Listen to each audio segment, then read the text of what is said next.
This is your TDT News Update. I'm Carrie Roberts. Making the news at this time. New legislation aimed at strengthening the Tobago House of Assembly's authority to enforce regulations within the Bucco Reef Marine Park is forthcoming.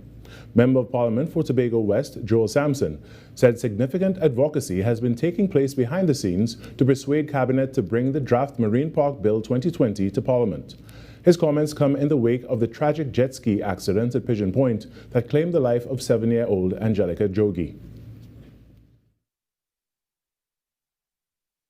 In very short order, we will take it to the Parliament, and I will be heavily involved. My colleague, the Member of Parliament for Tobago East as well, would be involved in such debates, because we have to bring that legislation, because we have to have some laws regulated to deal with the marine park, because persons have been operating ad hocly.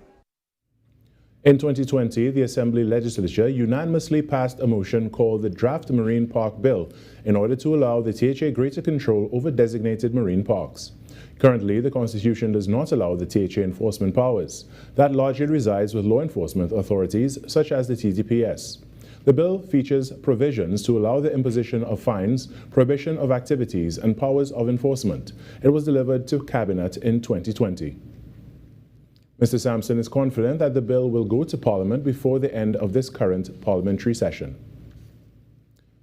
Meanwhile, Senior Superintendent Rodel Kirk of the Tobago Division confirmed that an autopsy revealed 7-year-old Angelica Jogi died from multiple traumatic injuries. He said an autopsy was completed on Monday by pathologist Dr. Hubert Daisley at the Scarborough Mortuary. Angelica was bathing with relatives at the Pigeon Point Heritage Park on Wednesday, April 8th, when a jet ski plowed into them, injuring multiple persons. Angelica received the worst of the impact and later died at hospital. Crown Point Police have since apprehended a 32-year-old man in connection with the incident. He remains in custody. Senior Superintendent Kirk stated that when police are satisfied that investigations are complete, the matter would be referred to the Director of Public Prosecutions for further action. In other news, the Ministry of Education says Term 3 of the 2025-2026 academic year has started smoothly, with timely school reopenings across the levels, that is, childhood, primary and secondary categories. It said teaching and learning resumed nationwide without major disruption, as Form 5 and Form 6 students prepare for upcoming CSEC and CAPE examinations. In preparation for those exams, the ministry said it completed 79 minor and 16 emergency repairs during the Easter vacation period. As part of efforts to boost student performance, particularly in mathematics, the ministry said it has expanded its AI-powered academic support program, giving Form 5 students the round-the-clock access to digital tutoring with guided practice and instant feedback. Education Minister Dr. Michael Dowlath praised the smooth reopening, saying it showed what was possible when all stakeholders worked together. The ministry also noted that student support services, school supervision and district-level monitoring remain fully active as Term 3 continues. In sport, the ICC has unveiled a record-breaking prize fund for the upcoming Women's T20 World Cup. The total pool of US $8.76 million represents an increase of 10% from the 2024 tournament. The International Cricket Council is putting its money where its mouth is, announcing a record $8.76 million prize pool for this summer's Women's T20 World Cup in England and Wales. The tournament expands from 10 to 12 teams, with 50% more group stage matches than the 2024 edition. The winners walk away with $2.34 million, the same as 2024, but with a higher participation fee now baked in. The minimum any team can earn has jumped from $112,500 to $247,500. The teams that stand to gain the most are those reaching the knockouts. A losing semi-finalist now takes home a minimum of $922,500 compared to $787,500 2 years ago. The tournament bowls off on June 12th at Edgbaston, as hosts England take on Sri Lanka, and the final on July 5th at Lord's, the home of cricket. And that's what's making the news this morning. But joining us right now is Virmala Balkaran, the host of Trinidad and Tobago Today. Good morning, Virmala. Good morning, Carrie. Happy Tuesday. Happy Tuesday. How did you fare this morning, considering yesterday you had a little traffic to face? Yeah, honestly, it was a really long morning. I feel like it's been 6 weeks of this week already. Wow. I don't know why. It feels like it should be Thursday by now. I know, it's only Tuesday, right? Yeah, it is the second day of school. I understand the traffic was pretty bad yesterday. It's also building already today. And Carrie, as it's the second day of school, something came to mind this morning that I'll address a little later on in the show. And it's that we need to teach our children to be kind when they go to schools. Oh, yes, definitely. Yeah. We need to be the examples. Yeah, and you'll see children looking different, sounding different, having different things. You have to teach your children empathy, compassion, and kindness. Yeah, because even back in my day in primary school, even preschool, children who were differently abled or appeared different, our class and our grade were not always kind. Yeah, and I feel like that should be getting better with more awareness and education. But parents and caregivers, you have the responsibility to ensure that the children heading to schools are kind, they treat people well, and you have to lead by example. I love that. Yes, definitely. Lead by example. Well, we'll talk more about that inside the show today. And of course, so many more hot topics in Trinidad and Tobago and the world. Well, I'm looking forward to it. Thank you so much, Virmala. All right, Carrie, you're welcome. When we come back, the Trinidad and Tobago Today morning show gets going after this break. Every client deserves expertise, integrity, and guidance they can trust. At Camino Realty International, we deliver integrated real estate solutions, sales, rentals, property management, and project development. Driven by excellence, transparency, and innovation, we protect value, create opportunity, and build lasting success. Because real estate isn't just about buildings. For more information on our services, log on to CaminoRealty.com or follow us on social media at Camino Realty TT. Camino Realty International, elevating lives one property at a time. TTT News, every night at 7. TTT News, committed, accurate, relevant.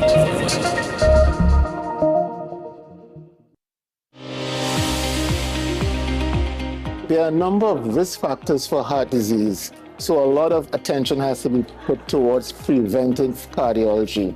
What can we do to reduce the burden due to all these risk factors? Hypertension, diabetes, cholesterol, need to stop cigarette smoking, you gotta get people exercising. Be viewing Caribbean Medical TV on this station.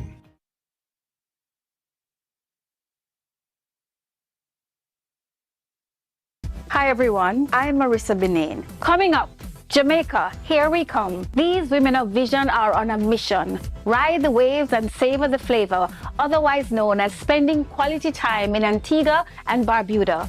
Fun times, plus the food that sets St. Kitts and Nevis apart, all available under one roof. Cue the entertainment and the food. It's Chinese Spring Festival time.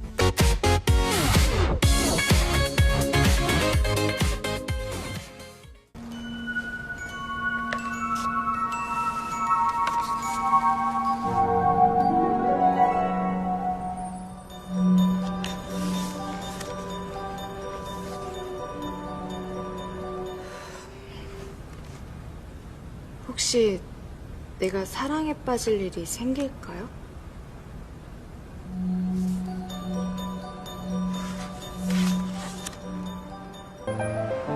예쁘시네요. 네? 예쁘시다고요. 번호 좀. 자전거 제품 번호요? 아니요. 그쪽 전화번호 좀. 제 번호는 왜요? 반했습니다.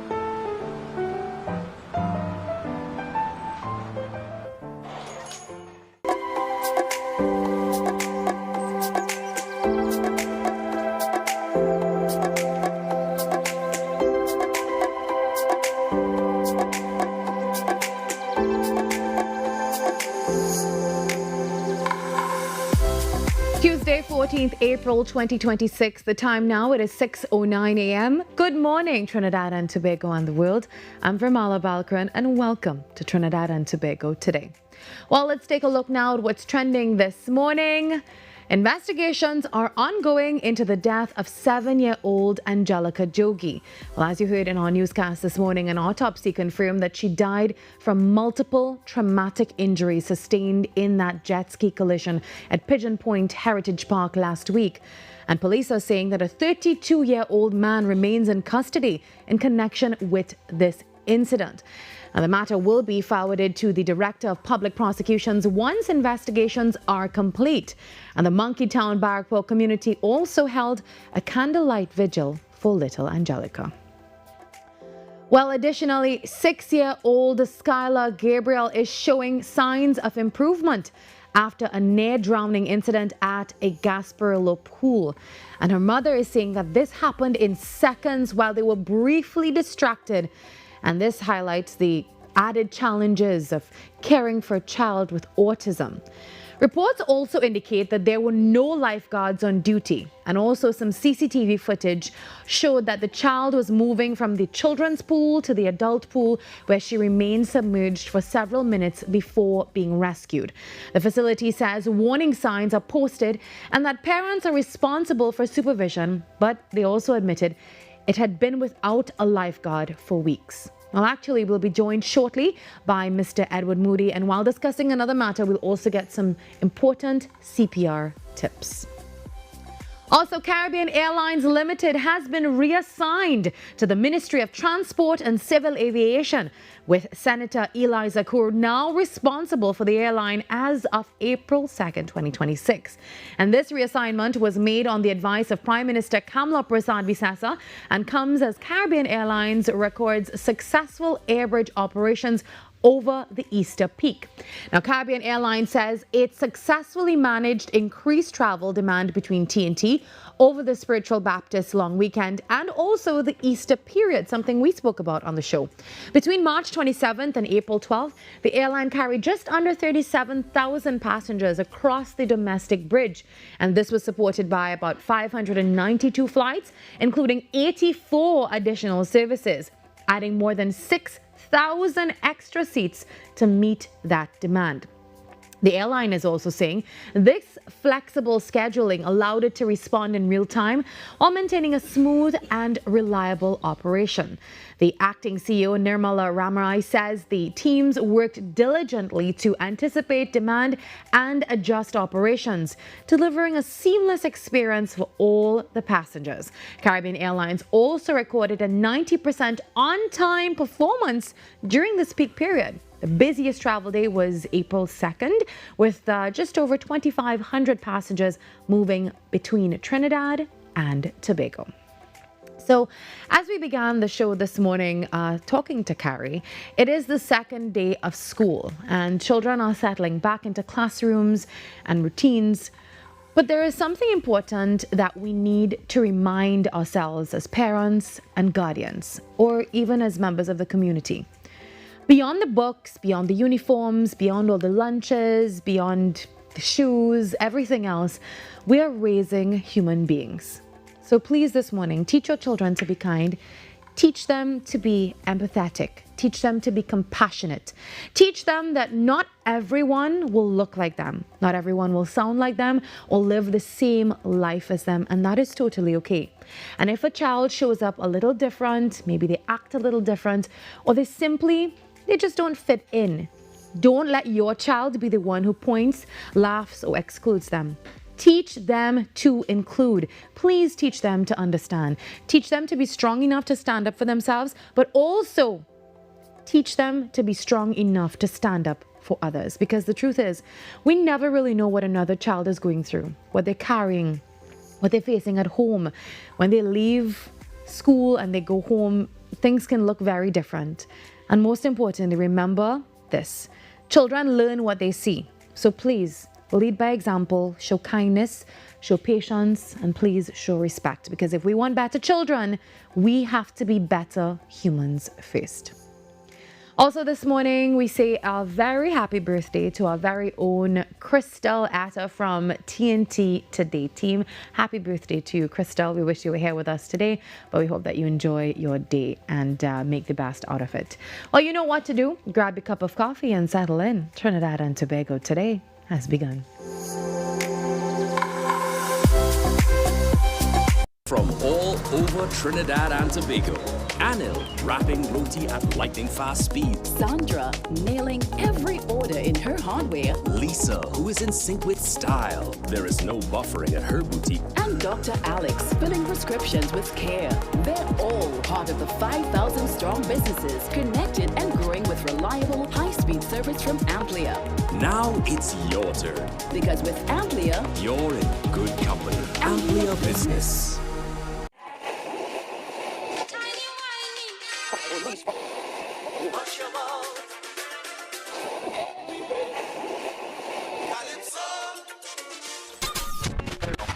Since 1962, one sound has been living in the heart of Trinidad and Tobago, the longest running radio station in the nation.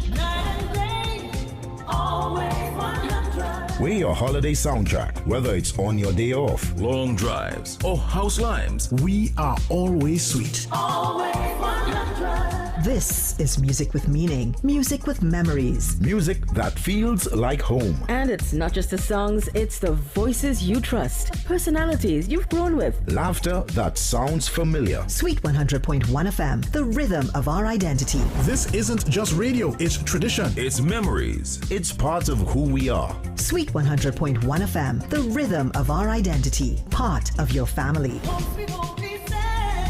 Always 100, guide you on your way. Sweet 100. Ever wondered what happens before the lights come on? Before the crowd pours in? Before the magic hits the stage? This is your all-access pass. Sneak Peek with Junior K takes you behind the scenes of the biggest cultural moments and the hottest events across TNT. From the sound checks to the stage setups, from final rehearsals to exclusive interviews. If it's about to be big, we're already there. Catch Sneak Peek airing daily on TTT and relive every moment on all our social media platforms. Sneak Peek with Junior K, where the story starts before the spotlight.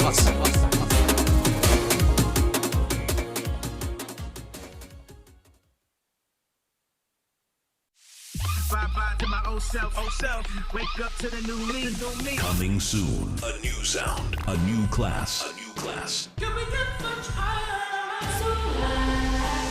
Next 99.1 FM. The next level of radio. More news, more access, more ways to stay informed. TTT News covers the stories that matter on air and online. Join us nightly at 7. TTT News. Committed, accurate, relevant.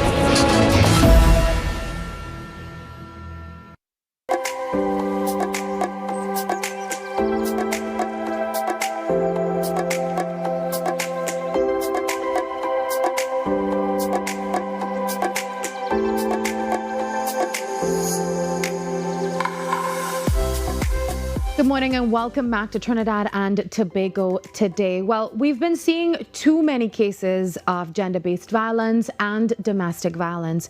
We reached out to Sandrine Rattan from the IWRN, and unfortunately she could not join us this morning, but she sent us some updates from the IWRN, and she wanted to share these insights with us. She urges individuals, in the IWRN by extension, urges individuals in relationships and marriages to please be honest with yourself and confront any issues early. And you know, we've been seeing a definite and unfortunate surge in these cases, again, of gender-based violence and domestic violence. And it remains a serious and often overlooked problem in Trinidad and Tobago. You can agree. Now, when Sandrine was last here, we spoke about all the factors surrounding these issues. And of course, many people say that it's hard to leave a situation. Also, in the same breath, people are also saying that you should just leave. It's usually not that easy. So this morning, just taking a minute to acknowledge what's coming from the IWRN. They're saying that in 2025 alone, 4 victims were relocated from potentially deadly situations. And this really highlights the urgency of this issue. And they also said that physical violence is usually preceded by at least a year of verbal and also emotional abuse. Now, this is a topic that is extremely sensitive and one that really hits hard, especially if you know someone who's dealt with this type of situation. Please, please, please reach out. The IWRN is always going to be a resource for you. Physical abuse becomes the most reported form because earlier red flags were not addressed. So this is something we'll continue to talk about on the show today. Insights from the IWRN and from our friend Sandrine Ratton from the organization as well. Well, another seriously disturbing case has really rocked Trinidad and Tobago and shocked Penal as well. A woman allegedly held captive for months, subjected to abuse, forced labor and threats, being finally able to be rescued. And the situation gained national attention after viral videos began circulating, and this ultimately prompted intervention from the authorities. But it also raises some serious questions about delayed responses, community awareness. Do you know what's going on in your backyard? And the system's meant to protect vulnerable citizens. And one man who played a key role in bringing this case to light is the Vice President of the Trinidad and Tobago Red Cross Society, Mr. Edward Moody. And he joins us now to share insight into this case and the wider implications for society. Good morning, Mr. Moody. Good morning to you and your viewers. Thank you for joining us this morning. We know that this is a sensitive case, but can you share, without revealing too much, how the victim is doing this morning? How are you? How is the community doing? I know it's not an easy situation and it took a lot of teamwork. I saw a live video yesterday. I believe you commented on that video as well. And I know a lot of people really put in some serious work to get this done. Well, first to begin, I must say that I saw reports and everybody's trying to get a piece of the reporting. Which said basically it was 7 months that she had been abducted for. It is more than 7 years this woman has been away from her family. She was taken by the mother from the mother's house. She thought she was going to get a maid job, and it turned out to be slavery reenacted. Now, you were, as we said, instrumental in identifying the victim from that viral video and helping to reconnect her with her family. Can you walk us through that moment that prompted you to take action? So I want to say that the first video we saw was the beating of a gentleman for a little while, and the guy never even defended himself. He never even hit back. He just took the blows from 3 people. And I think that upset the entire country.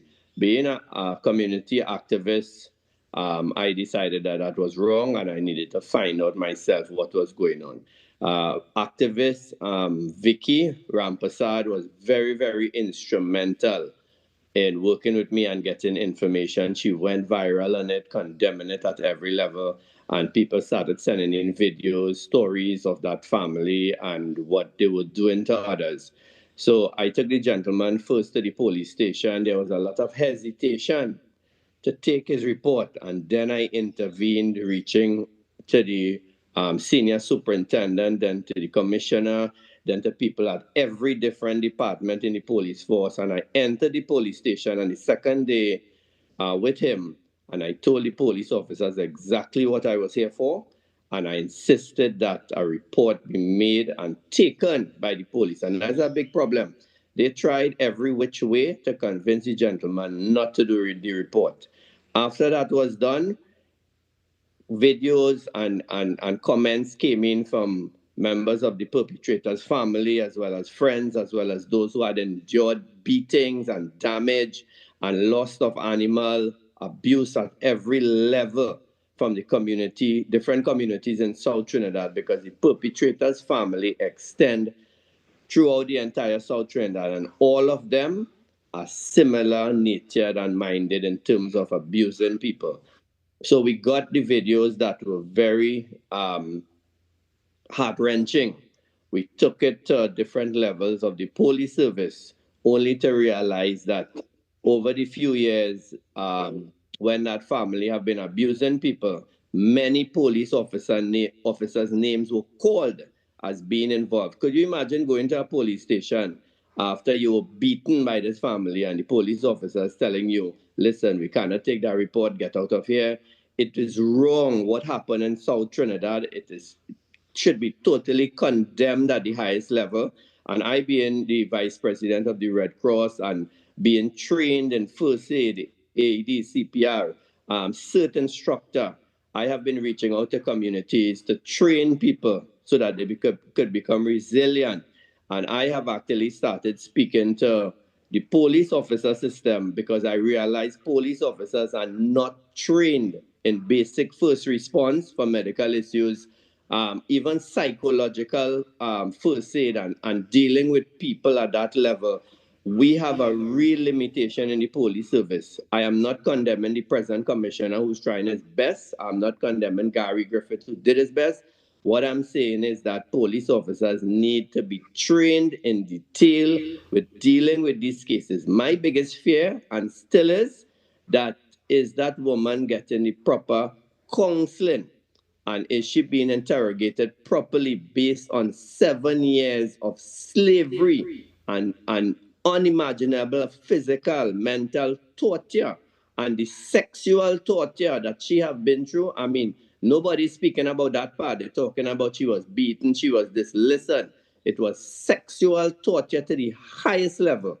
I want to see the charges being brought against these people, and I want to see intervention. Minister Vandana Mohit and Councillor Shanti Budram is doing an excellent job in working with me to try and get the help necessary. The first night, and I want to say this, I was at the family's home. I went to get them some grocery supplies because the father and the children, they are very poor. I went to get them some grocery supplies, and when I got back there at 7 o'clock in the night, the police arrived and they brought home the victim and told the father and the two boys who had not seen their mother and wife for 7 years, we bring home your mother. So I got very, very annoyed and I said, how could you bring this woman here tonight in the dark? The people have no electricity in the house, you know. They have no bed for that lady to sleep on, you know. You have to walk through a bush track and the video is there. It has not been released as yet. And I condemned the action of the police that night. The corporal got angry with me and he told everybody, get in the car. And they got back in the vehicle and he left and took them back to the police station. When I called the police station to speak to a senior officer to tell him this woman should be in protective custody, he told me he is liaising with the victim support unit. And I asked him, what did the victim support unit say? Bring this lady back to this house tonight where she could be killed anytime because the family, their arms are very long, right? And he told me it was confidential. And I said, sir, you all are failing at the highest level if you choose to bring that lady in the bush here tonight because you are setting her up. And Vandana Mohit and Shanti Budram is now actively involved to be able to get this lady into a safe house. We hope that is what is going to be done. And we made calls to different safe houses. And one of the safe houses actually had an emergency meeting. And they told us, bring her, we will take her. So this is what we are hoping, that the authorities will work together in the best interest of somebody like this. That is why I'm saying police officers really need retooling to deal with situations like this. And there is a missing link in the law, which we hope somebody will do a policy on. If a child is abused, we have Section 4 of the law that actually caters for reporting such abuse. Elderly people, we have sections of the law. I was told initially by a senior police officer, Mr. Moody, I cannot go and get this woman because she's an adult and she needs to make a report to the police station. How in God's name could somebody who is prevented and has to say when she has to go to the toilet, how is she going to go to the station to make a report? So the system has failed us. And I'm not condemning anybody. What I am saying is that the system and the policy and the laws need to be adjusted, that the police officers, like in the United States, in 5 minutes' time, they could enter a home, extract somebody who is suspected of being abused and tortured, and then we take the necessary action. The law has to change to allow police officers to do that. Mr. Moody, Now, we're speaking about the gaps that exist within, the protective services, but you also spoke about something which is the community. You said that people were coming up with videos now that the case is out in the open. I want you to address that for a second. A lot of times things are happening right in our backyards, our neighbors, people know things and they're not saying anything. And not to blame anybody, but also to encourage people. If you know something is happening, why don't people come forward and share this information before it's too late for victims? Because there is no trust in the police force. The police needs, and the commissioner, I hope he's hearing this, you need to come out with your police officers, integrate, engage, not with a bully system, not with I am police. Integrate yourself into communities and things might start to change. Why do you think certain crime TV hosts get most of the information now? Because there is no faith in the police service. I have faith because I am linked up at every level with different level of officers, so I could get things done. But the average person out there, especially what we notice, if you are poor, you are ignored, you are disrespected. This has to stop. I could make mention of one police officer by the name of Belfort, who is now training his municipal police to do CERT, Community Emergency Response Team. This has to be done. Do you know police officers as first responders, most of them are not trained in basic first aid when they are the ones who are at a crime scene, at some damage, at some loss. Where is the training? We need that. You cannot pick up an individual who is damaged by his hands and his legs and toss him into a vehicle. It is wrong. We need the training. We need integration. People are not coming forward because they are scared for their own lives. Do you know many people called me and said, Mr. Moody, your life is now at risk because they will be coming for you. I am going to continue to stand up. That could have been my mother, my sister, or my daughter. And I will stand up as I have done many, many occasions before to bring evidence, bring facts, to demand justice so that we could have a better society one day. Mr. Moody, what's next for this victim, as much as you know? So it is not just a single victim, it is an entire family. They have all been threatened. The children have been threatened by the relative of the perpetrators. The woman, well, we saw the torture, we saw the videos, very horrendous. Things have been inserted in the woman at the grossest and highest level. Psychological support is key to rehabilitate this woman and her family. People have been calling me, Moody, give me the address. Listen, this is not a flood where I could give you an address and go and help the family. I cannot do that. If you have something to give to the family, reach out to one of us and we will get it done. I am not sending anybody by that home. And to the reporters who want to go and to get the first story from the lady, listen, back off. This is not what we want. Do an interview from the family. That lady should be not allowed to go on any interview right now. She is a mental and physical wreck. Thank you very, very much, Mr. Moody, for joining us this morning and giving us your input on this situation. We'll continue to, of course, monitor this situation, and thank you for all the great work that you've been doing. Thank you. Have a good day. Have a good day. Well, the time now, 6:33. We take a short break and we come back on Trinidad and Tobago Today.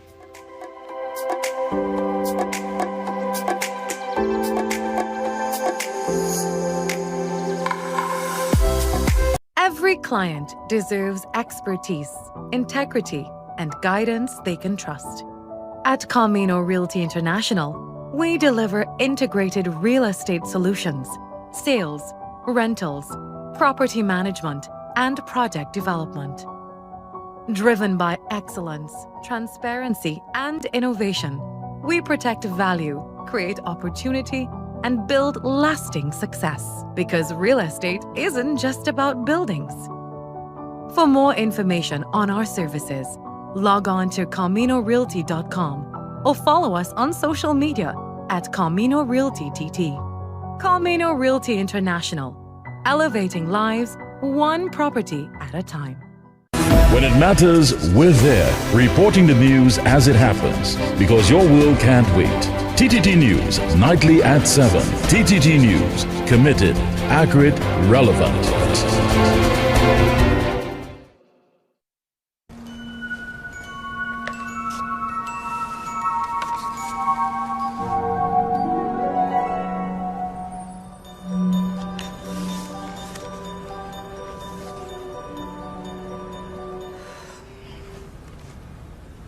혹시 내가 사랑에 빠질 일이 생길까요?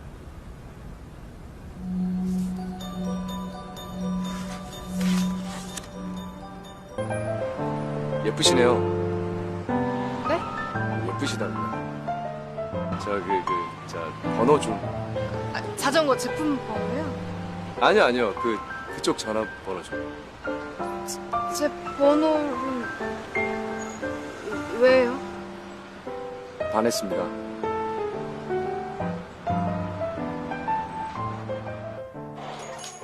I'm Renee Sion with another edition of Caribbean Week in Review.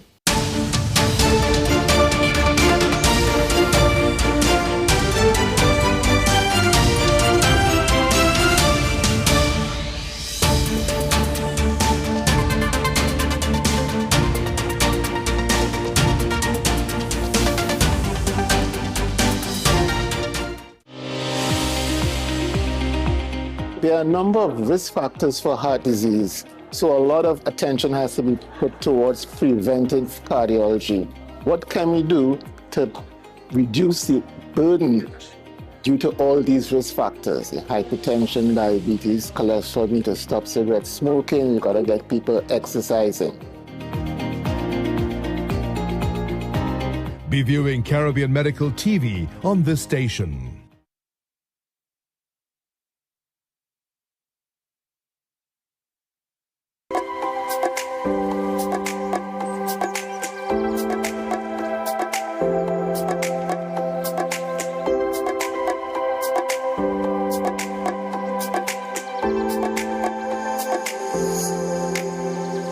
Well, last week, the fire service received 6 new fire tenders valued at $69 million. At the official commissioning, Prime Minister Kamla Prasad Bisesa said the new equipment is aimed at improving response times and strengthening national emergency readiness, particularly in underserved communities. Today in Penal is not just another official event. It is a correction of a failure that should never have persisted, and the completion of a responsibility left undone for too long. It is about delivering real protection to communities. Penal, Barkpo, Debe, Separia, Princess Tong, Rio Caro, Mayaro, Point Forting, and so many others. And of course, we have not forgotten Tobago. One of these tenders will be stationed in Tobago.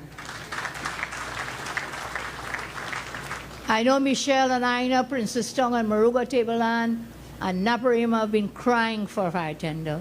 One of these, Minister, Homeland Security has promised me we will station there. We don't have the station, but I'm told we've now worked with Minister of Public Utilities and Mr. Khadija to identify a building in that region to service the Princess Tong, Maruga Tableland area. So we are looking through everyone. Mr. Kaysar, Point 14 is included, and we will be very happy. Let's welcome Point 14 in today. Ring. Even under existing constraints, the fire service has responded over 2,000 fire incidents. Let's give the fire service a round of applause. Over 2,000 fire incidents and hundreds of other emergencies, safeguarding lives and property across our country. That record reflects courage, discipline, and professionalism of our firefighters who continue to report for duty. They continue to answer every call.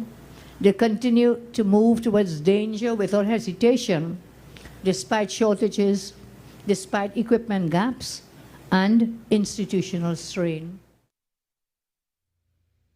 The Prime Minister also shared her personal experience of losing her family home to fire in the mid-1980s, dedicating the new fleet to her late mother.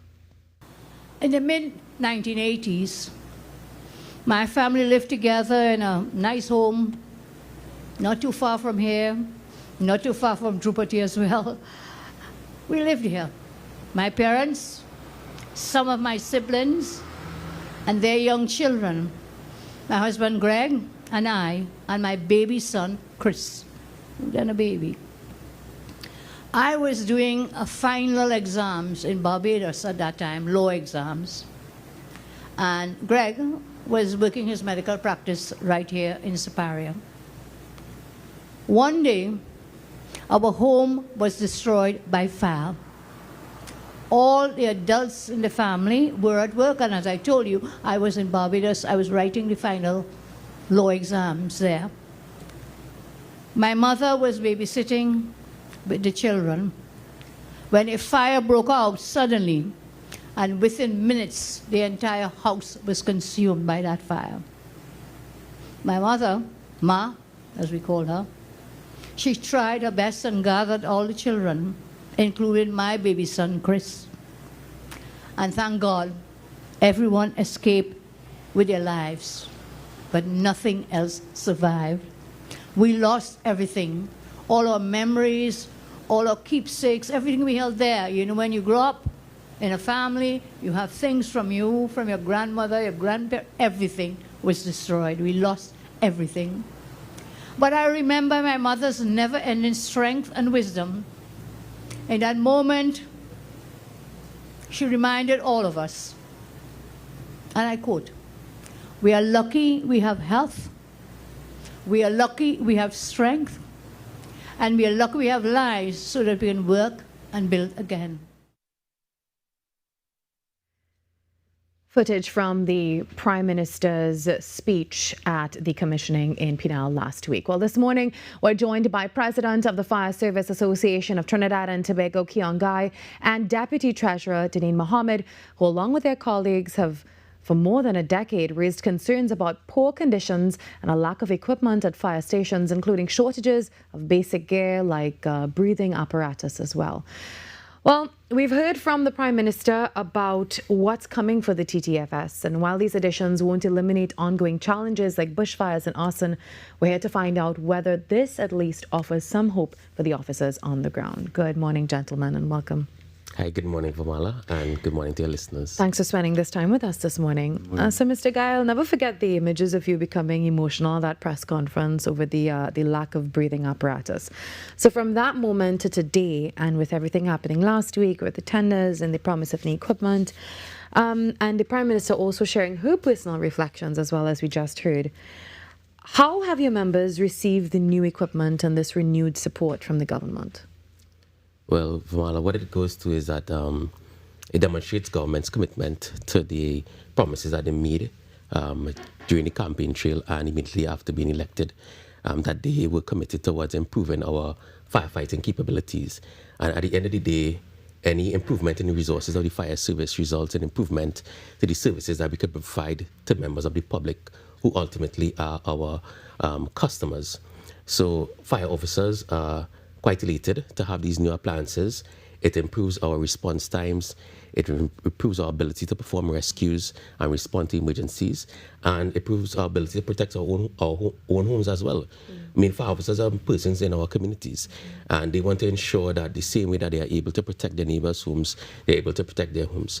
So having these appliances now, especially as the Prime Minister indicated, in these remote communities that have been neglected for an extended period of time, we are now able to serve them in an improved way. What we would say, however, is that even with these appliances, there still remain some challenges for us, and it would be important to equally address those issues as well, so that we can ensure that that entire system of providing the type of and level of fire protection that is necessary is maintained, and that is throughout the country. Yeah. Mr. Mohammed, do you believe this marks a turning point for the TTFS? Well, Penal Fire Station in particular has been without a fire tender for upwards of a decade. So yes, it definitely marks a turning point for us and for those communities. But as Mr. Guy is saying, is that we look forward to the promise that the Prime Minister is making to maintain some priority to the fire service. Yeah. For too long, the fire service has been like the bastard child of national security or homeland security now, and we need to get some priority. Mr. Guy, I know the acting chief fire officer, Andy Hutchinson, said that there were times that lives could have been saved, but that didn't happen due to the lack of equipment. How often has this been the case with the fire service? Well, definitely we've had a number of examples over the past 10 years. We have the Morrison family in Superior that lost their lives not too far from the Superior fire station. And at the time, the Superior station did not have an appliance. We had Mr. Diaz in Santa Cruz, who lives just a few meters away from the fire station there, lost his life again in a situation where there was no appliance. And most notably, we have the then minister at the time in Arima that lost her life in the December, I think it's 24 fire, right? Very famous fire to fires in circumstances where the Arima fire station was already on an emergency, and then we had the Tunapuna fire station to respond. So there are a number of examples to point to that will support the chief fire officer's position. This wasn't just taken or pulled from the air to make, to be able to make the airwaves, but this is just a fact. When the fire service is under-resourced, the impact is the loss of life. The impact is the loss in the personal resources of a family. I mean, people dedicate everything that they have towards building a home and owning a home. That is still one of the main goals of citizens in Trinidad and Tobago. So then to own that home, have all of your items in it, and then to fall victim in the way the Prime Minister did a few decades ago, definitely sets you back. And some persons are unable to recover and then become a burden to the state, seeking assistance from social development. So to ensure that the fire service is properly resourced and funded so that we can engage in our fire protection techniques, and in the event that there's an emergency, respond and hopefully save those homes, save persons from those communities from losing their lives, I believe it goes an extremely long way. So again, we commend the governments for their action, and our hope here is that this just signals a start or the incipient stages of what the government intends to do as it pertains to returning the fire service towards the maintaining or developing the capabilities that it once had in the past. But however, because of being underfunded and defunded in some cases, we lost those capabilities over a period of time. Yeah. Mr. Ahmad, you just underscored Penal as one of the areas. I know the Prime Minister also mentioned Point Fortin. So we're looking at the rural areas as well. So how important is all of this now that we're putting these tenders in the rural areas that may have been underserved before? And also you spoke about, just to tie this into something else you spoke about the equipment and not being able to get to people. So, you always hear, sometimes you hear, well, the delayed responses. It's all linked to that. The delayed responses from the fire service comes from the lack of equipment. So tell us about the rural areas now to be able to access these areas properly. What difference does this make? Well, it's not just in rural areas, but it's definitely important that the Prime Minister raised the issue with the rural areas because they have been underserved for an extended period of time. But right in communities like in Woodbrook, Marval, we have the same circumstance occurring as well, where the lack of resources has led to the loss of life and left those communities underserved. But particularly in the rural communities, we've had in recent time the need to close the Princestown Fire Station because of infrastructural concerns, as well as some health and safety issues where we had rodents at the stations. And there was a point in time where the officers said they could no longer risk or put their lives at that risk, and they had to move away from that station to other locations. And of course that left the Princestown, Moruga, even the Tableland and the Piparo communities exposed and underserved. So we're seeing a return to that. We're seeing the Miaro Fire Station now having a plans, the Penal Fire Station, the Point Fortin Fire Station that was opened a couple of years ago, that we made a statement at the time that this station was now being constructed and opened without a vehicle. We made that statement, and then the minister at the time failed to open the station or have the function. But we're now seeing those communities having the appliances and the officers there able to provide that protection. It's essential. I mean, National Fire Protection Association mandates a 5 to 7 minute period of which fire officers are supposed to be able to mitigate an emergency. That is from the time the fire is recognized to a response, it's 7 minutes, 5 to 7 minutes. And for some of those communities, we will now see a return to that standard, and we would like to see that that capability, I should say, extend to all of the communities within Trinidad and Tobago that are well built up. All right, the discussion continues with the Trinidad and Tobago Fire Service. We take a short break, and when we come back, we talk a little bit about bushfires and arson, another rising topic in TNT.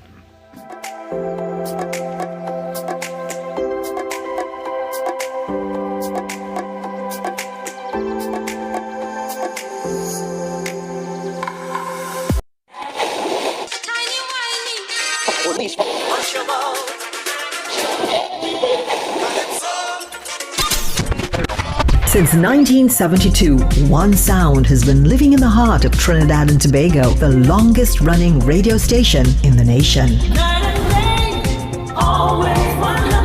We're your holiday soundtrack, whether it's on your day off, long drives, or house limes. We are always sweet.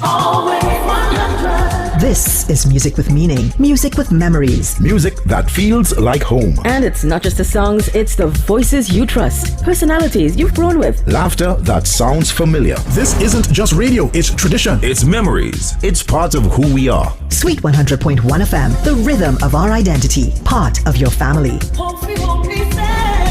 Always 100, guide you on your way. Sweet 100, sweet 100.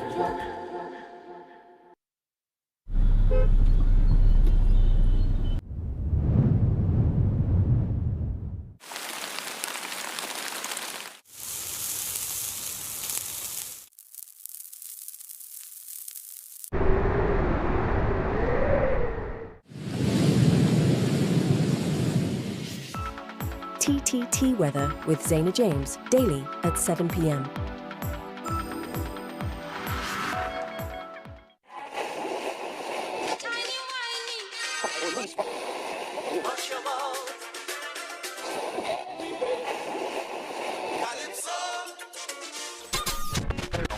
Since 1962, one sound has been living in the heart of Trinidad and Tobago, the longest running radio station in the nation. We're your holiday soundtrack, whether it's on your day off, long drives, or house limes. We are always sweet. This is music with meaning, music with memories. Music that feels like home. And it's not just the songs, it's the voices you trust, personalities you've grown with. Laughter that sounds familiar. Sweet 100.1 FM, the rhythm of our identity. This isn't just radio, it's tradition. It's memories. It's part of who we are. Sweet 100.1 FM, the rhythm of our identity, part of your family. Always 100, guide you on your way. Sweet 100. If it matters to you, it matters to us. We report the news, real stories in real time. TTT News, nightly at 7. TTT News, committed, accurate, relevant.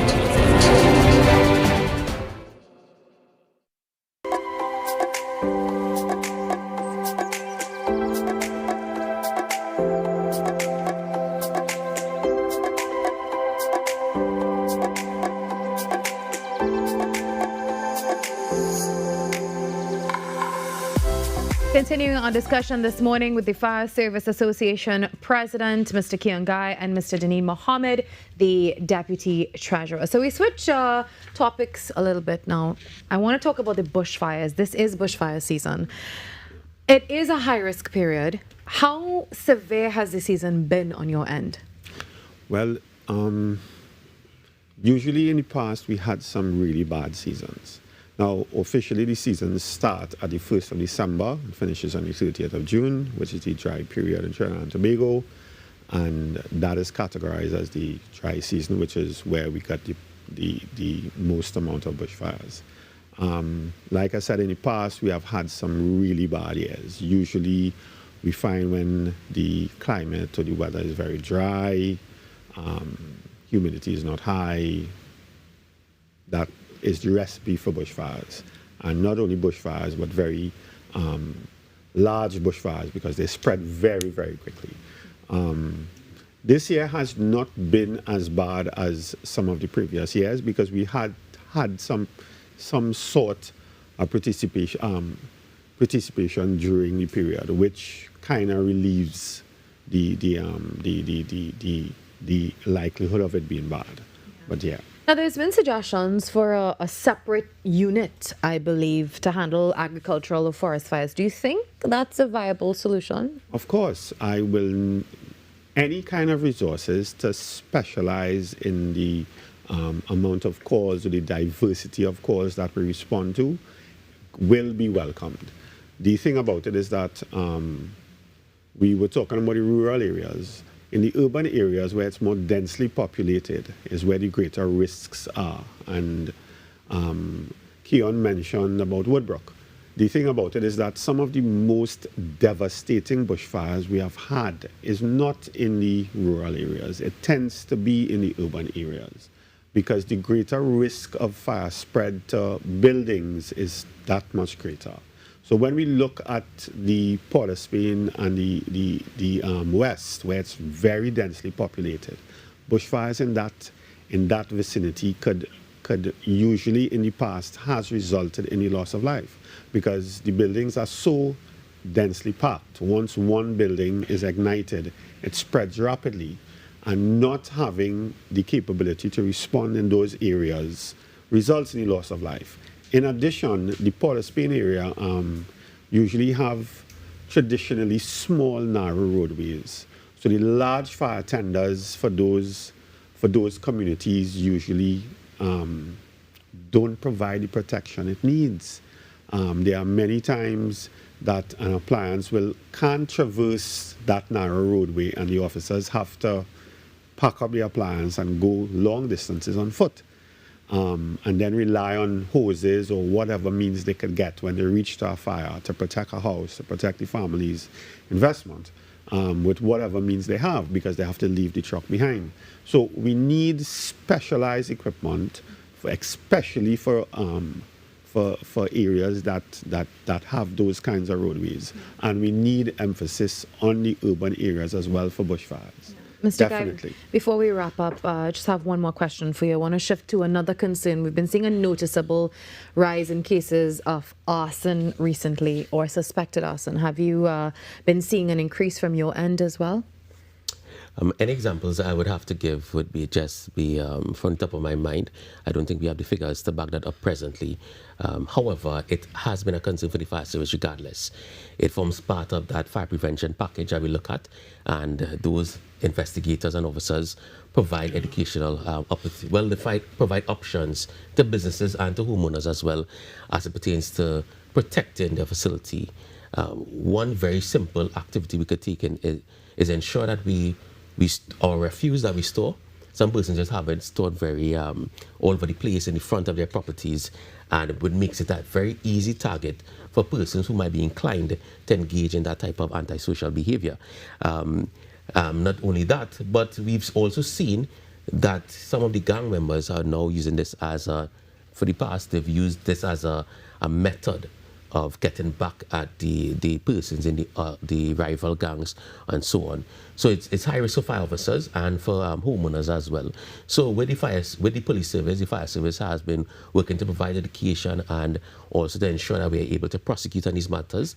But they are indeed very challenging, as you would take, as most crimes are in Trinidad and Tobago. Yeah. Thank you very much for joining us, gentlemen, from the Fire Service Association, and definitely a conversation that we will continue to have in the coming weeks. Well, we take a break and we head to the news now. Carrie's up next with the major network news at 7 a.m. Coming up inside the next hour, we continue to touch on everything trending in Trinidad and Tobago. Also, a brand new play is coming up, and we want to tell you about it. And also, Shamla is up with Redefining Normal. That and more inside TNT Today.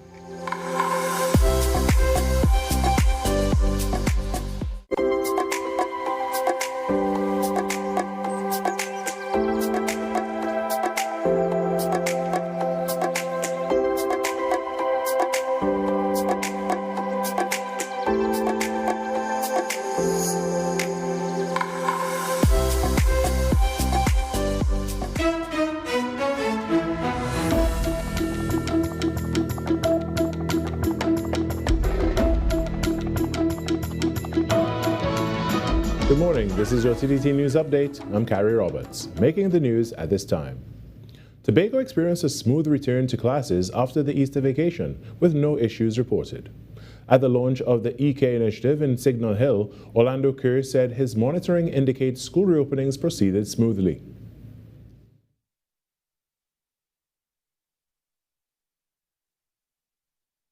So far, we have not had any major issues. Everything has been good, right? We have had our teachers out and most of our students are out. So it was a good day today for opening of schools. With 5th and 6th form students sitting CSEC and CAPE examinations during this term, Secretary Kerr remains confident in Tobago's teachers' ability to adequately prepare their students. But I think that our teachers are up to the task in terms of preparing our students because they have done this, and our Tobago teachers are very committed. And we are just asking students to relax, not to be too frustrated, too flustered, and just go and do the best that they can. In other news, the highly anticipated Public Administration and Appropriations Committee meeting examining the state's procurement of pharmaceuticals was called off unexpectedly on Monday. The hearing was scheduled to be conducted in public from 1:30 p.m. However, in an unusual move, the chairman of the committee, Jagdeo Singh, announced the adjournment of proceedings. Something quite regrettable has occurred that compels this committee to adjourn these proceedings. It is regrettable, but it is unavoidable, and I wish to place on record my apology to the public for these proceedings not moving forward today. The examination into the state's acquisition of pharmaceuticals focuses on the current processes governing their importation and approval. Previous sittings of the inquiry found that there was widespread abuse in the system for issuing special import permits to pharmaceutical companies, as well as the absence of a public list of approved pharmaceuticals allowed to enter Trinidad and Tobago. On Monday, Chairman Singh acknowledged the increased public interest the proceedings have garnered and apologized to the public for the adjournment.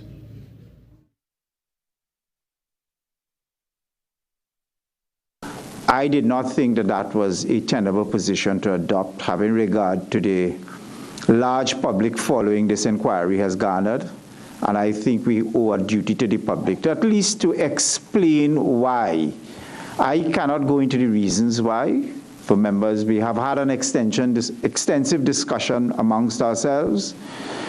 I do not propose to go into the reasons why. All I can say is to use a neutral term phrase. It is regrettable but unavoidable that we have to adjourn. The committee was adjourned to April 27th at 1:30 p.m.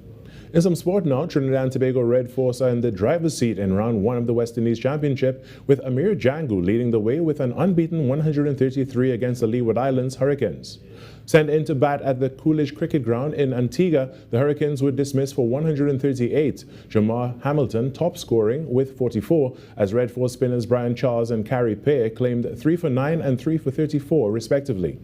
In reply, Jangu's patient 133 not out of 209 deliveries, his second first-class century, has TNT well on top. Terrence Hines is alongside him on 55 not out, with captain Joshua De Silva earlier contributing 62. Bowling for the Hurricanes, O'Shane Thomas finished with figures of 3 for 82. The Red Force closed day 2 on 380 for 5, a lead of 242 runs.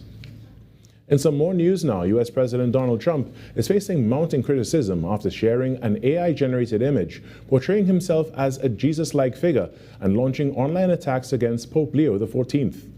The image, posted on Trump's Truth Social platform on Sunday and later deleted, showed him in a white robe appearing to heal a man. It followed comments in which Trump labeled the Pope weak on crime and terrible for foreign policy. Trump later claimed the image depicted him as a doctor connected to the Red Cross, dismissing criticism as fake news. Responding on Monday, Pope Leo said he would avoid debate, but reaffirmed his commitment to speaking out against war and promoting peace and dialogue as he began a visit to Africa. And that's what's making the news at this time. When we return, it's hour number 2 of Trinidad and Tobago Today. Talk City 91.1. Thought-provoking conversations, bold perspectives, voices you trust. Talk City 91.1, bigger, bolder, and more powerful than ever before.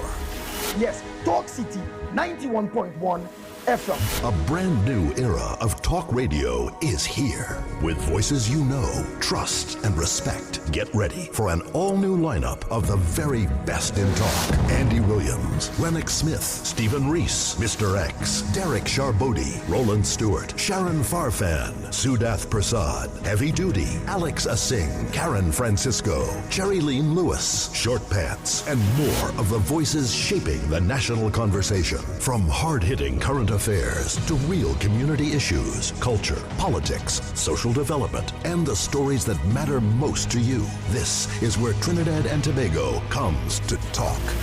So I'll get right to on Talk City 91.1, where we're going to give you something new, something hot every day, Monday to Friday. Listen on 91.1 FM and connect on Facebook, YouTube, and TikTok. Talk City 91.1. Your city, your voice.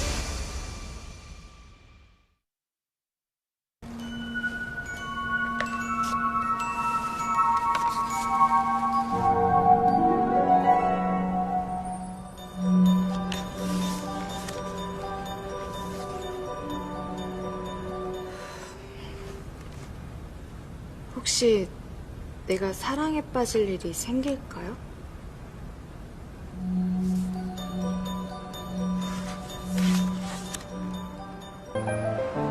예쁘시네요. 네? 예쁘시다고요. 번호 좀. 자전거 제품 번호요? 아니요. 그쪽 전화번호 좀. 제 번호를 왜요? 반했습니다.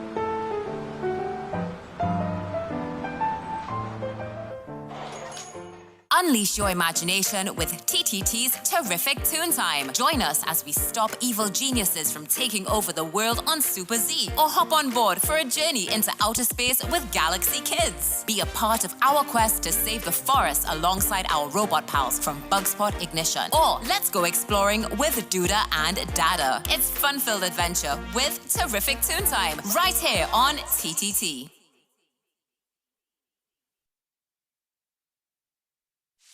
Bye-bye to my old self. Wake up to the new me. Coming soon. A new sound. A new class. Can we get much higher? So high. Next 99.1 FM. The next level of radio.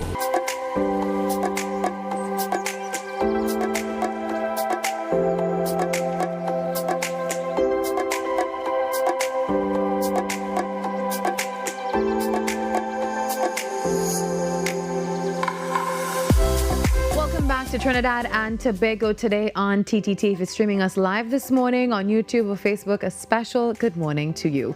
Well, you may be wondering, what is the weather going to be like today? How should I dress? What should I plan for? We've got you covered. Here's a weather update with our TTT weather girl, Zena James. Zena James here with your weather. Tuesday's forecast holds hot and sunny conditions with a few brief showery spells possible from mid-morning into the early afternoon. Temperatures will peak in the lower 30s for both islands. In an extended look, the TTMS released their latest dryness and drought outlook, flagging borderline to slightly dry conditions expected across Tobago and parts of central Trinidad by July and August 2026. Otherwise, out at sea, moderate conditions persist in open waters, with wave heights up to 2 meters and slight in sheltered areas.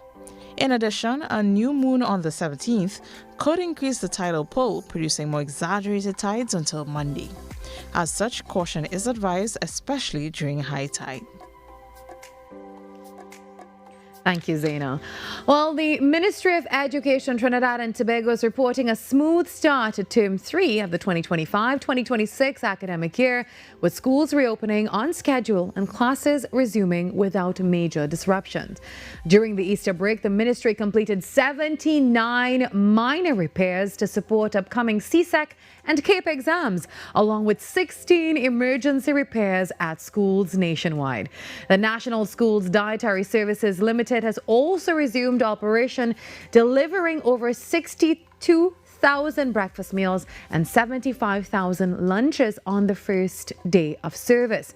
The ministry says support is also continuing for SEA students transitioning to secondary school through its STEPS program.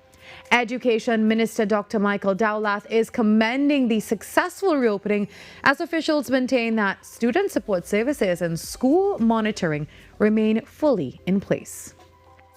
And the National Trust of Trinidad and Tobago is reminding the public to treat heritage sites with care following reports of inappropriate behavior, including persons climbing on monuments.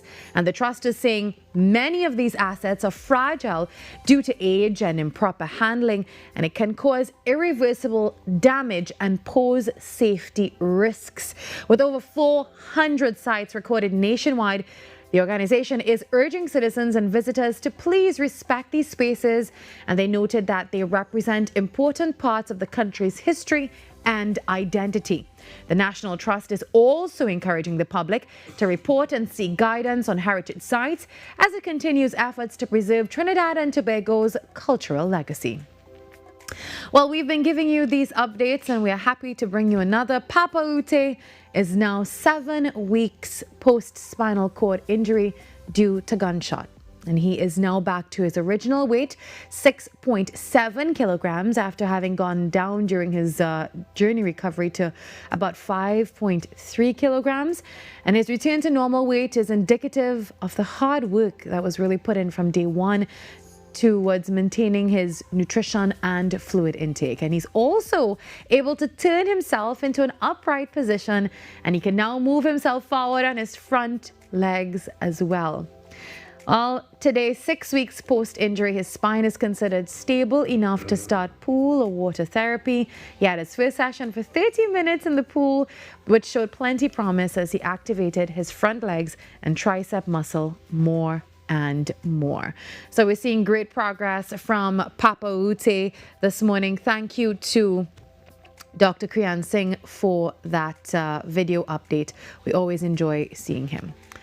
Also, government has officially designated 3 Middle Eastern organizations, Hezbollah, Hamas, and the Islamic Revolutionary Guard Corps, as terrorist entities, triggering an immediate freeze on any local assets linked to the groups.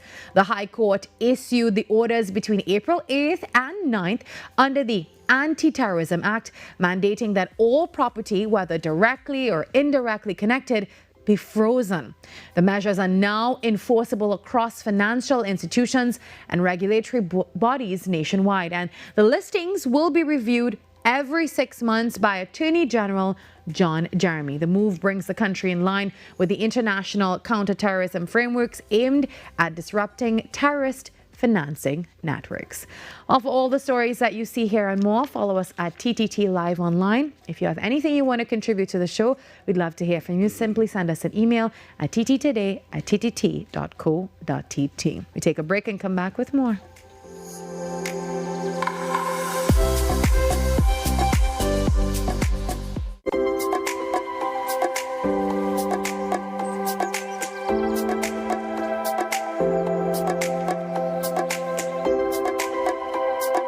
The plays that shake the arenas. The stories that move a nation. From football to cricket, track to tennis, every win, every rivalry, every headline. This is where Trinidad and Tobago come for sports. TTT Sports. Committed, accurate, relevant.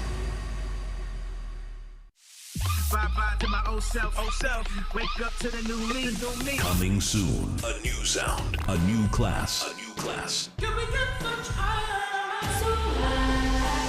Next 99.1 FM. The next level of radio.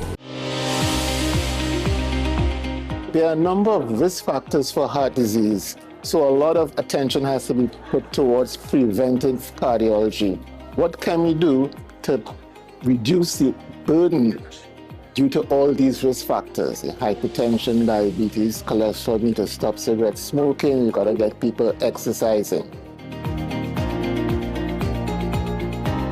Be viewing Caribbean Medical TV on this station.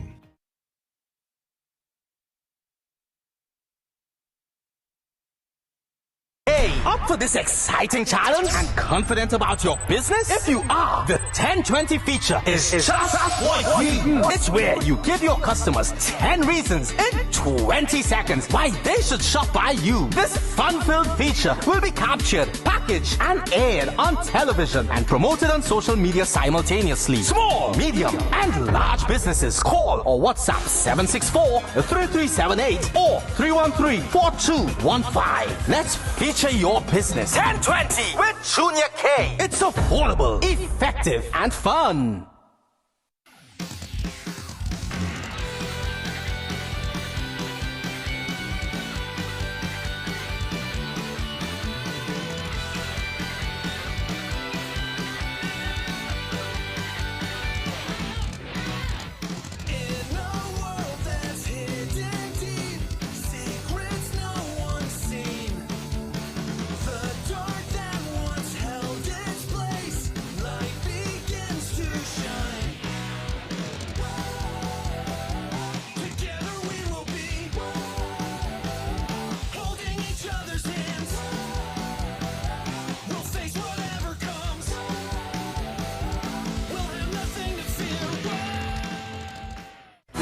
Your world moves fast, so do we. TTT News brings you the people, events, and issues that matter most. Stay informed, stay ahead. TTT News, every night at 7. TTT News, committed, accurate, relevant.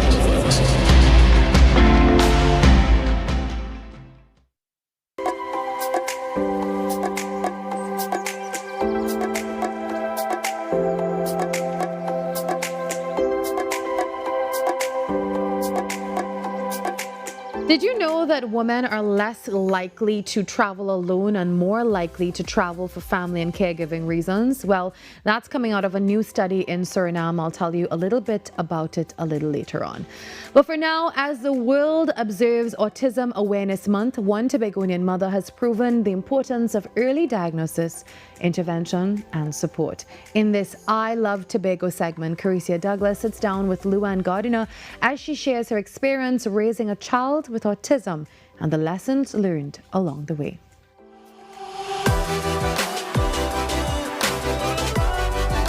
Many believe parents of autistic children only experience frustration, worry, and even confusion.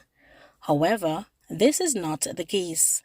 TTT News had the opportunity to chat with Luann Gardiner, mother of 6-year-old Levi Gardiner, who was diagnosed with autism 3 years ago. I would have noticed that he did some little, what we would call some weird things. All right, he started lining up the toys. When you give him blocks, the typical child would stack the blocks. He would line them up by colors and stuff like that. And, you know, they're walking on the tippy toes. Sometimes you're talking to him, he'll quickly look away. So being a teacher, I would have taught at the early childhood level and also now at the primary school level. Being around children, you tend to know what is normal or what isn't a little normal. So seeing all of these things, it would have prompted me to say, maybe I should have him checked out. Mrs. Gardner, an educator by profession, documented Levi's behaviors and, along with her husband, prepared for whatever diagnosis they might receive. After noticing delays in his speech, she sought speech therapy. Mrs. Gardner stressed that autism is not a death sentence. As the world observes Autism Awareness Month, Mrs. Gardner noted that the observance provides additional support for parents of autistic children. Autism is all year for us autism parents, but the month is that time when we really zone in and we bring in others to see what we go through or what we expect society to, or how we expect them to support us raising these children. So for me, Autism Month is a month where we really emphasize what we go through as autistic parents of autistic children. And we get that month to, you know, really showcase sometimes what our autistic children are capable of doing. A living example of successfully supporting an autistic child, Mrs. Gardner is encouraging parents to identify their children's strengths and weaknesses and work with them while maintaining a positive outlook.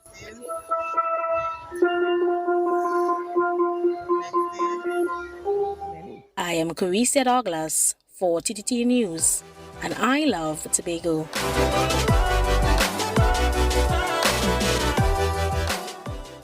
Well, Well, as we continue to observe Autism Acceptance Month, the focus goes beyond awareness, all about understanding, inclusion, and meaningful action. On today's episode of Redefining Normal, our host, Shamla Miraj, is joined by a powerful voice in advocacy, Ms. Janella Rodriguez, the Director of Autism Connect of Trinidad and Tobago. Let's head over now to Shamla Miraj and Redefining Normal.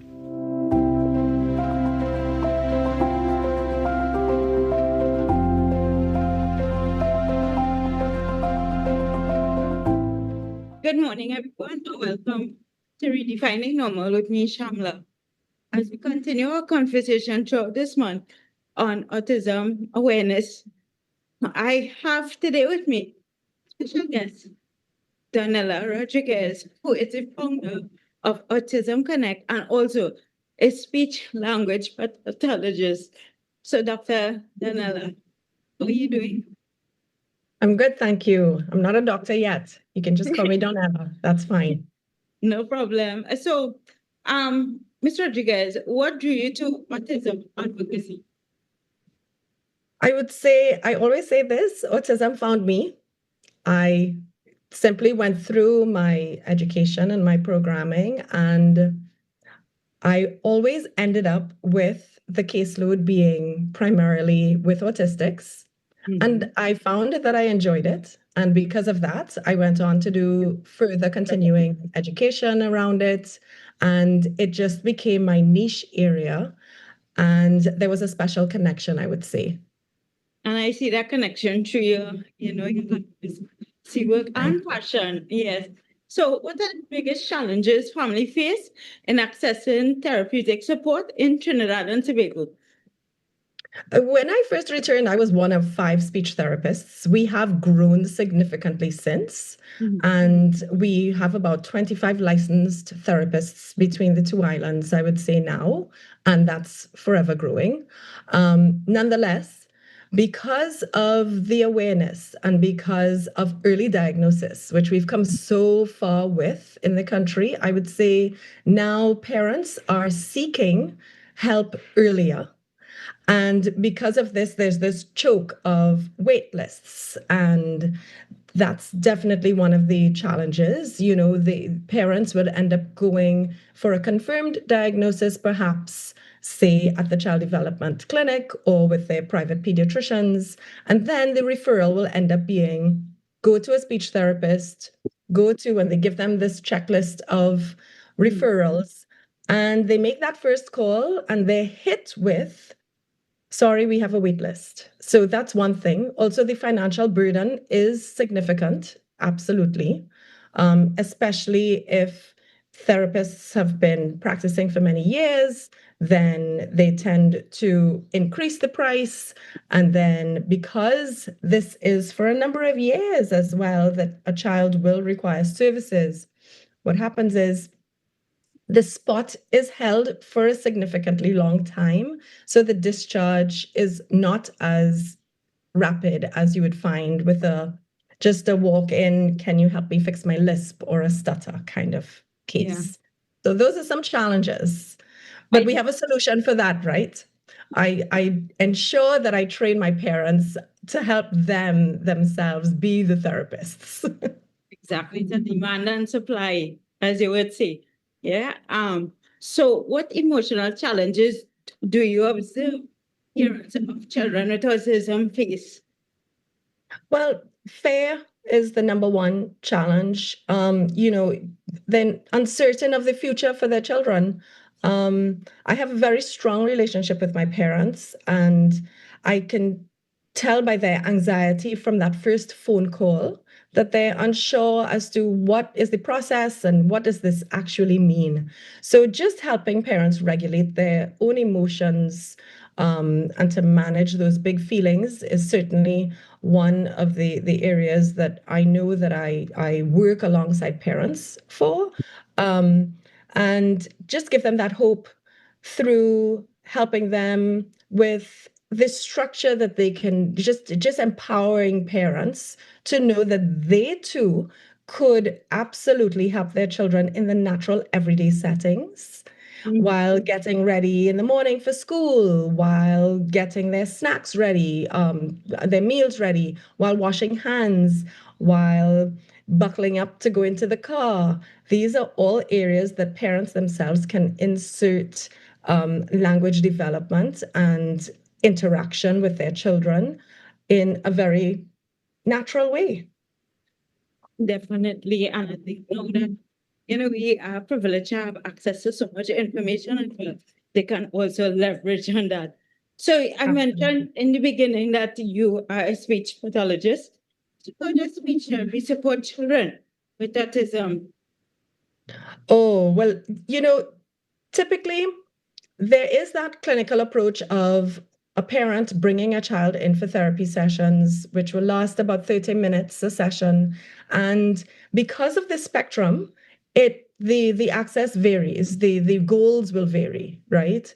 There are non-speaking autistics, and in that case, the speech therapist's approach would have to mean offering alternative means of communication. If that means through gestures, sign language, or if that means through an augmentative device where an app is used that is a speech generating device to guide the child to be able to send messages, which is I would say, it's a very sticky topic, AAC, alternative augmentative communication, because it's almost like a parent will feel like that device will not make my child talk and it will stop my child from practicing talking, where in fact research is proving just the opposite. It actually promotes more verbalizations and communication, because that's the key, communication, as well as that regulation. And most importantly, what the research is pointing to for bigger gains is parent education and parent involvement. And that's exactly how I steer my practice now in terms of my Hand in More Than Words programs and training parents to be able to better understand their children and not see it as something that they need to fix. They don't need to fix their child. Their child's brain is just fine. This is who they are. How can we better just accept them for who they are and their likes and their interests and go with that and follow their lead? Definitely. And there's a great way to say it, actually, accepting who we are and leveraging, our strengths. Definitely. So through Autism Connect in Trinidad and Tobago, right? What type of work do you do? And how are you supporting these families? And how can people reach out? Sure. So Autism Connect came about because I found that within Trinidad, there are so many entities, which is great news, for autism, but it was disjointed. Hence the word connect within that organization. I wanted to be able to, because parents will reach out to me for various reasons, for adult autistics, for little ones who are just starting school, I have that trust relationship where parents will rely on me to offer this information, but I didn't have all the resources.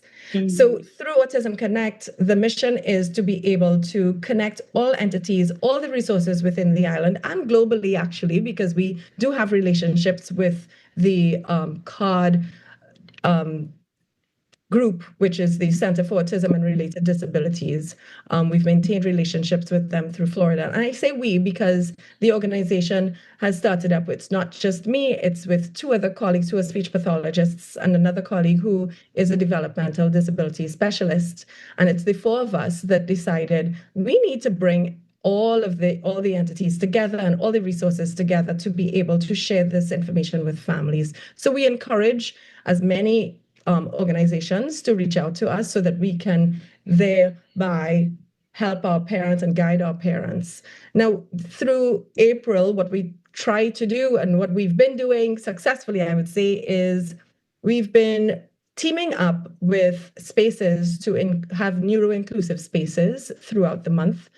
Most often, parents tend to keep their children at home because of fear of shaming and the looks that you might get in public because of the behaviors a child might display. And so we've teamed up with places like Chuck E. Cheese and with Five Islands and MDS Swim School. Extracurricular activities seems to be out of reach for our children. And we have this Saturday, actually, Chuck E. Cheese is opening up their space to be neuro-inclusive, and I'm hoping that parents will take advantage of that. Last weekend, we had Sensory Safari, teamed up with them to have a space for our families as well. And next Sunday is Five Islands, so look out for that. And we're still hopeful that Movietown will give us a date and a movie. They did last year after a long hiatus, but we're hopeful that they will still jump in on this as well. That's incredible. That's really, really nice. And I really hope that it continues throughout the year and not just, for April. Correct. It doesn't stop there. April, exactly. They need that social interaction throughout the year, not just 1 month, to get them familiar with different environments, playgrounds, etc. So just allow them to participate. Exactly. So as a society, what is one thing we can do to promote autism awareness?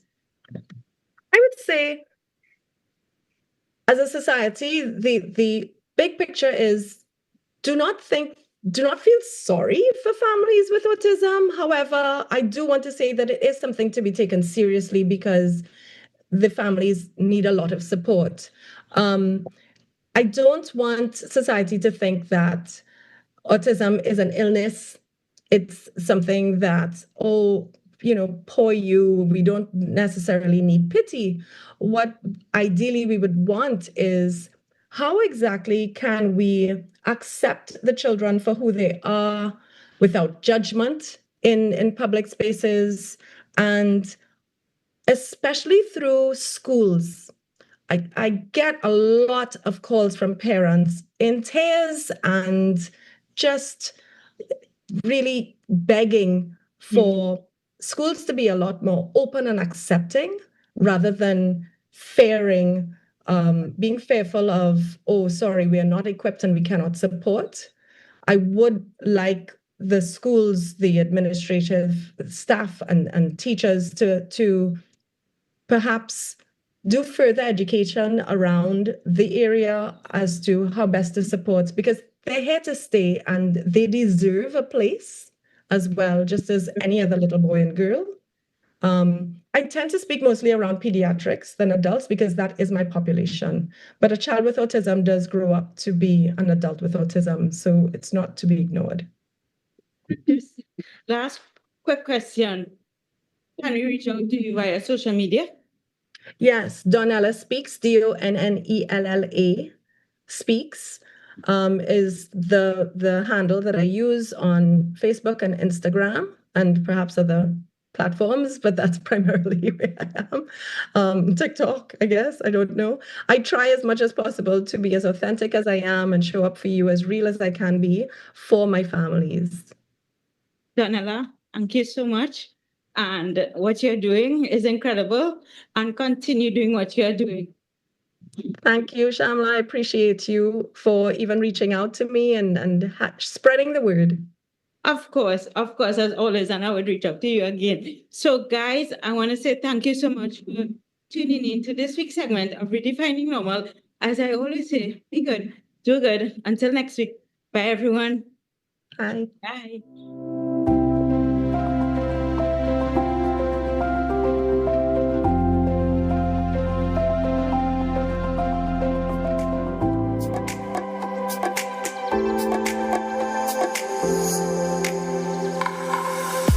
From all over Trinidad and Tobago, Anil wrapping roti at lightning fast speed. Sandra nailing every order in her hardware. Lisa, who is in sync with style. There is no buffering at her boutique. And Dr. Alex filling prescriptions with care. They're all part of the 5,000 strong businesses connected and growing with reliable, high-speed service from Amplia. Now it's your turn. Because with Amplia, you're in good company. Amplia Business. Every client deserves expertise, integrity, and guidance they can trust. At Camino Realty International, we deliver integrated real estate solutions, sales, rentals, property management, and project development. Driven by excellence, transparency, and innovation, we protect value, create opportunity, and build lasting success. Because real estate isn't just about buildings. For more information on our services, log on to CaminoRealty.com or follow us on social media at Camino Realty TT. Camino Realty International, elevating lives one property at a time.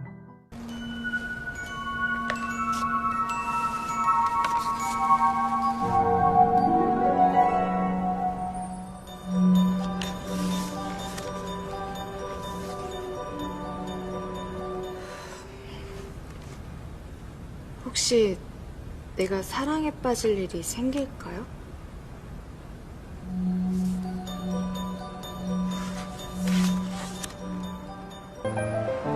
예쁘시네요. 네? 예쁘시다고요. 번호 좀. 자전거 제품 번호요? 아니요. 그쪽 전화번호 좀. 제 번호를 왜요? 반했습니다.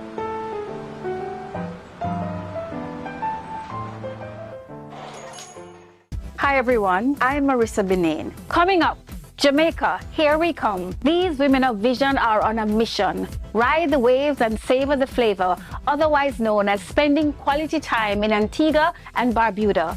Fun times, plus the food that sets St. Kitts and Nevis apart, all available under one roof. Cue the entertainment and the food. It's Chinese Spring Festival time.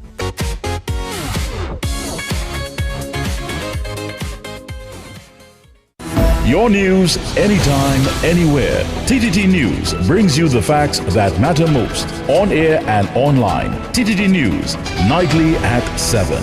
TTT News, committed, accurate, relevant.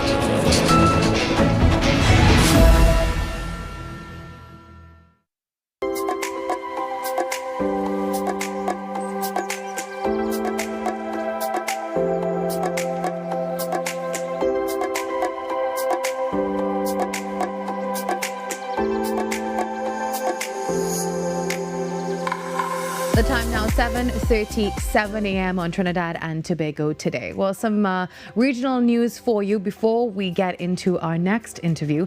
Guyana's Prime Minister is calling for calm following reports of public anxiety over temporary fuel disruption in the country. That's also a story that we've been following.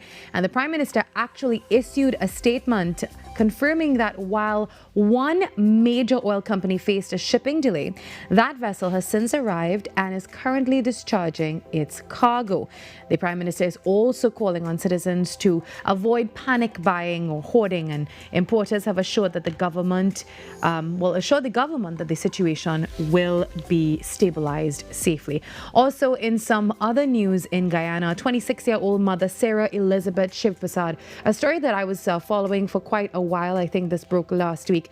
She was remanded into prison yesterday, I believe, after being charged with the murder of her 7-year-old daughter, Isabella Davidiel. Now, this took place in Quarantine, Guyana, and police are saying that the child was suffocated at her home on April 5th, and then the mother also attempted to harm her infant son.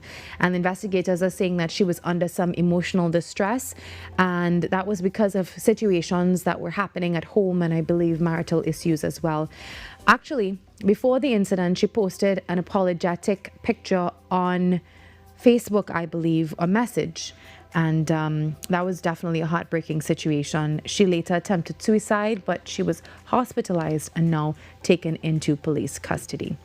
So we are following all of that on more on TNT Today. We'll have more information for you this week as information comes to hand. Well, moving on this morning with the show, for many young athletes across the Caribbean, talent is never the issue, opportunity is. And while dreams of playing at the international level are alive and well, navigating the pathway to scholarships and college recruitment abroad can often feel overwhelming. But what if there was a structured, supportive bridge connecting Caribbean talent to real opportunities in the United States? Well, that's exactly what this conversation is about this morning. We're joined by Mr. Anthony Roy, a Trinidadian-born youth development coach and founder of the AR Student Athlete Soccer Scholarship Academy, with over 20 years of experience in the United States, including working with the NCAA division. And he has dedicated his career to helping young Caribbean athletes turn their passion into academic and athletic success. He's here with us this morning. Good morning, Mr. Roy. How are you? Well, I'm peaceful, thanks. Good morning to your viewers. Thank you for being here with us this morning. Now, you've already helped over 100 student athletes, I believe, and this is to secure scholarships across North America. But before we get to that, let's start with your journey. Tell us a little bit about from Trinidad to the US, and now you're here. Well, it all started in Belmont, where I used to play soccer with a number of guys there. And then I moved to Alvin Cornell Coaching School, where I played soccer, and through there I traveled abroad.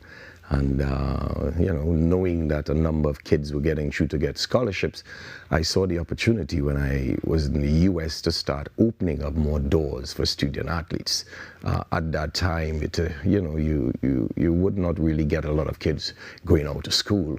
But now the doors and the floodgates are open to colleges and universities. So it came about in that way of supporting, helping. I saw the need to really impart knowledge to kids and open up doors to add value to their lives. Yeah. And I think that's the motive behind what we are doing at AR Student Athlete. So you've been working with the system for about 2 decades in the United States. So how would you describe the opportunities that exist for Caribbean student athletes today? Well, it's huge in terms of the opportunities. A lot of opportunities, not just to play collegiate soccer. There's opportunities to play a number of different sporting disciplines. There is also the opportunity to play different, go on to play semi-pro and pro in the US. So, there's a lot of opportunities there. I think we need to get the kids in alignment with what is transpiring outside of the Caribbean region, so we could get them in that mindset, the proper habits, the proper regimens that they need to have to be able to be successful in that US market. Yeah, so tell us now about the Student Athlete Soccer Scholarship Academy. Okay, a mouthful. It's a mouthful. It's about training and developing. It's about working with student athletes. It's about giving them the opportunity. It's about habits, about cultivating the right habits, the right discipline, so you can be successful at colleges and universities. It's a lot for kids and a mouthful at the beginning for them and their parents to carry them through the process in the United States. But we walk you through that process. We communicate with you in that process. We don't just get you into colleges and universities. We work with you while you're in colleges and universities. We collect your grade point average. We look at your games that you play, because I get all the links to the game. So I analyze games while the kids are playing. I leave them verbal messages. I would write messages to them about their performance, and it's a constant communication.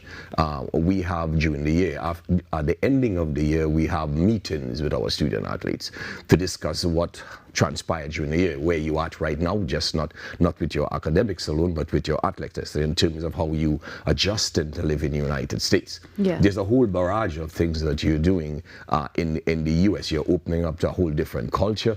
You are going into a place that you have never been before. Some of the kids never faced snow before. And then you there's a number of things, that's what I'm saying. There's a whole lot of things that these kids are facing. You are living amongst people from all over the world. And you have to be able to function in that environment and be successfully away from your parents, you're away from your friends. How do you cope in that environment? Yeah. So mentorship is important. Mentorship is very, very important. And helping with their personal development as well. Yes. Now, I understand that you are bringing this program here to the stakeholders in Trinidad and Tobago. Am I right? Tell us about that. Well, it's been happening for over 15 years now. I've been doing this in the Caribbean region. And if you were to go through the amount of kids, we have over 150 kids attending colleges and universities. So I do camps throughout the Caribbean region in soccer, and I am doing now 16 different sporting disciplines.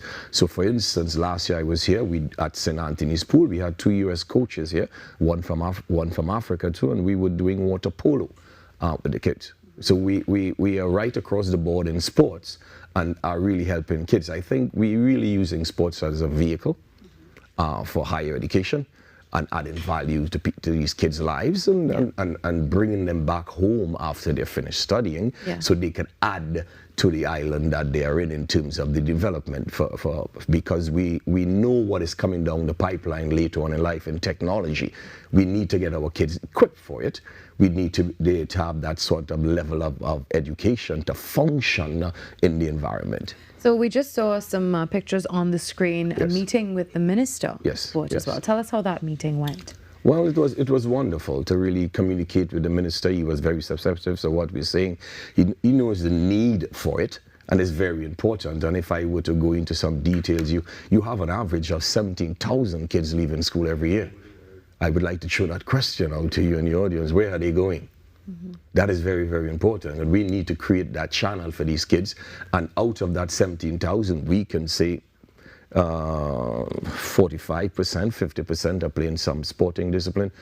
We can use that avenue now to develop these kids and give them a proper education and then bring them back home and have them function in society. So we would be able to work with kids, even in the schools, to mentorship, peer pressure, eating properly, that kind of stuff. And I work with a number of kids right now from different schools, and I really need to get their mindset into the environment that they're going in. You're going into a professional environment, and it's very important how you eat, what you do. Like for instance, we have a number of kids that I work with, and I explain to them, okay, do you read the labels of what you're drinking? And I had a kid come back to me and say, Coach, I was drinking this thing all this time. It's 80% sugar inside of it. So I said to him, do you think you could really cope outside there playing that level of soccer, drinking that kind of drink? Bringing them an awareness of what is going on. It's all about building relationships, helping these kids to get to their goals, and they're doing it. 95% of my kids are on honor roll and president's roll. And a lot of my kids, to be honest with you, they come back to their communities and their schools, and you have people saying, well, we never thought you would have done this. But it's all about culture and the environment that you're in. It's either you change the environment or the environment change you. And I have to be honest with you, if you're working with Coach Roy, the environment will change you. It has to change you. Can you share a success story with us with, I mean, all these students? You have one that really stands out. I mean, you have many, but share one with us this morning. Well, I would want to speak about Erin Sylvester, and she's from Grenada. And up to now, Erin is getting in now to medicine.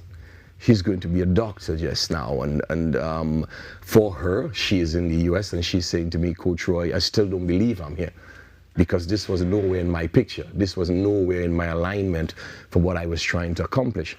But because I'm here, I'm seeing all these opportunities and things that I could focus on and grow. So that is one of the success stories. We have a number of student athletes from here who are back in Trinidad right now and living, went outside, get their degrees, and now they're back home and they're working in different organizations in Trinidad. So there's a lot of success stories where lives are being changed, and we want to really help people. I'm really trying to keep the focus off of myself. I really do want to keep the focus on the kids, on their lives, giving them an opportunity. Because when you speak with some of these kids, I have to be honest with you, you really look these kids in the eyes and you can see they're thinking, what is going to happen to me tomorrow? It's a serious thing. And I usually say to people, look, this is not about money, this is not about Coach Roy, this is about changing lives, because these kids, they're going to gravitate to something in life, and we've got to make sure that what they gravitate to is to the right thing. And it's all about service, it's all about helping these kids, walking them through the process, opening up doors for them, and making them much better than they are. Yeah, well, thank you for joining us this morning, Mr. Roy. Any place that we can go to get information about the Scholarship Academy? Well, you can go up on Facebook, Anthony Roy, or you can go to Anthony Roy Collegiate Services Placement Services. You could get some information on that. You could go up on our website, www.AR Student Athlete Soccer Scholarship Academy. You would be able to get some information on us, and you can chat with us, give us a call, and we would be able to assess you and work with you, help you through the process, and make you a success story. Thank you very much, Mr. Roy, for joining us on Trinidad and Tobago today. A short break, and when we come back, we get ready to wrap things up, talking about a deal with darkness.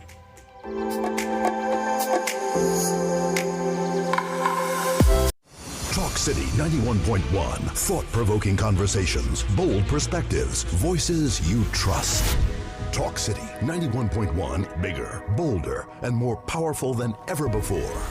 Yes, Talk City 91.1 FM. A brand new era of talk radio is here. With voices you know, trust, and respect. Get ready for an all-new lineup of the very best in talk. Andy Williams, Rennick Smith, Stephen Reese, Mr. X, Derek Charbodi, Roland Stewart, Sharon Farfan, Sudath Prasad, Heavy Duty, Alex Asing, Karen Francisco, Cherry Lean Lewis, Short Pants, and more of the voices shaping the national conversation. From hard-hitting current affairs to real community issues, culture, politics, social development, and the stories that matter most to you. This is where Trinidad and Tobago comes to talk. So I'll go right to on Talk City 91.1, where we're going to give you something new, something hot every day, Monday to Friday. Listen on 91.1 FM and connect on Facebook, YouTube, and TikTok. Talk City 91.1. Your city, your voice.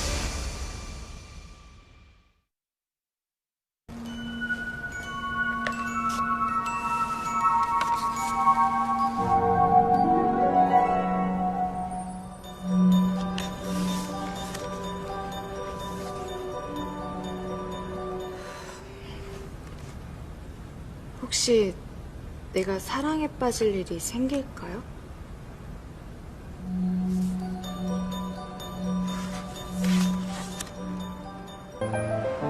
예쁘시네요. 네? 예쁘시다고요. 번호 좀. 자전거 제품 번호요? 아니요. 그쪽 전화번호 좀. 제 번호는 왜요? 반했습니다.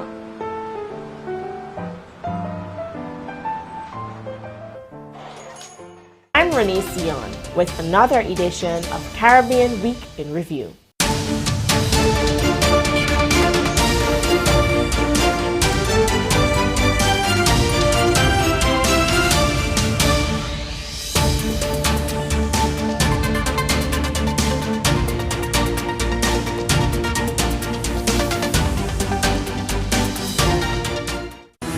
Your stories, your communities, your country. TTT News is everywhere, on the ground, across Trinidad and Tobago, and on every smart device. TTT News, nightly at 7. TTT News, committed, accurate, relevant.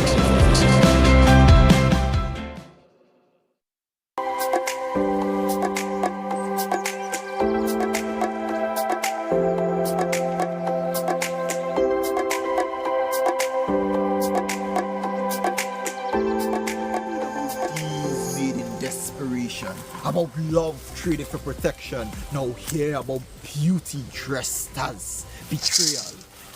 Maria. Maria.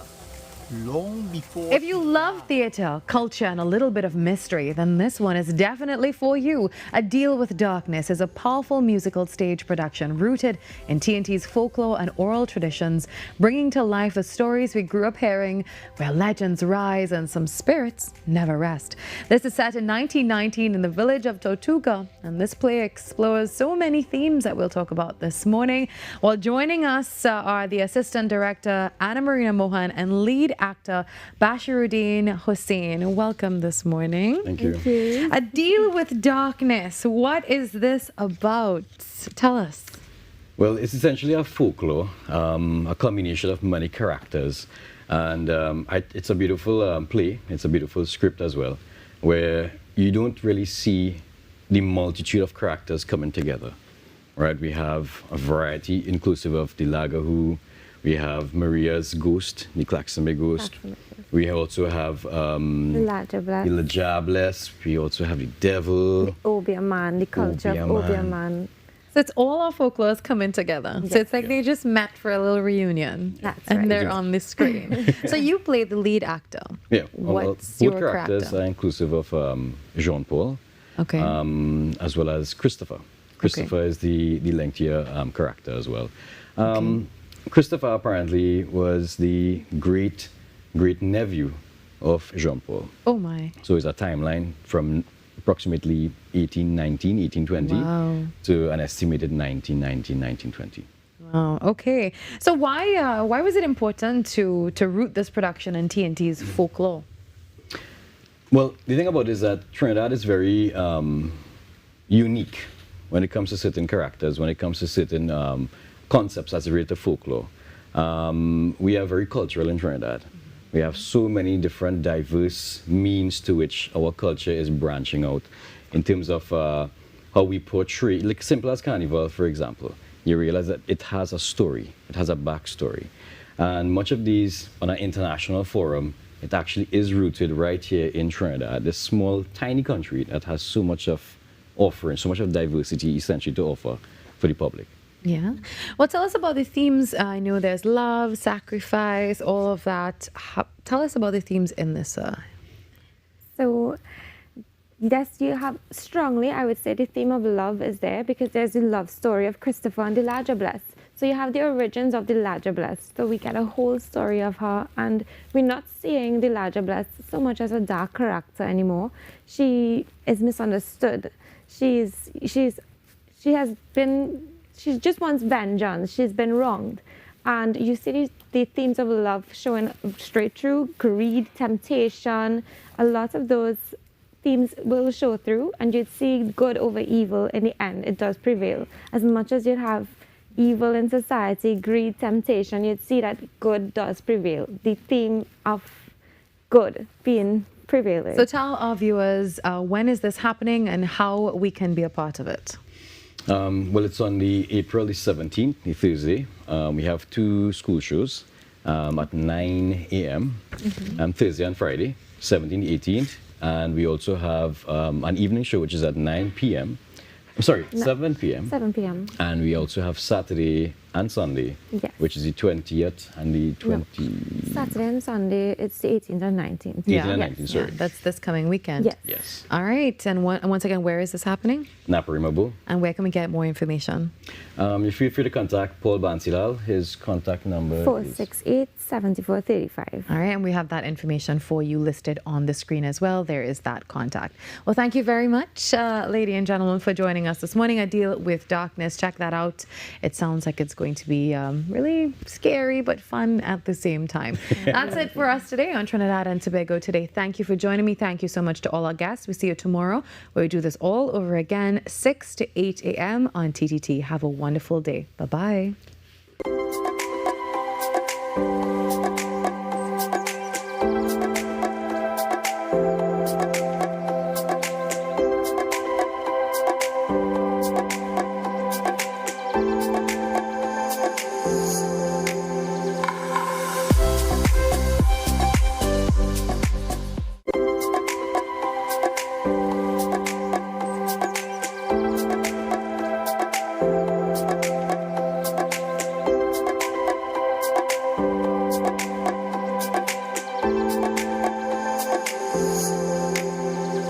Every client deserves expertise, integrity, and guidance they can trust. At Camino Realty International, we deliver integrated real estate solutions, sales, rentals, property management, and project development.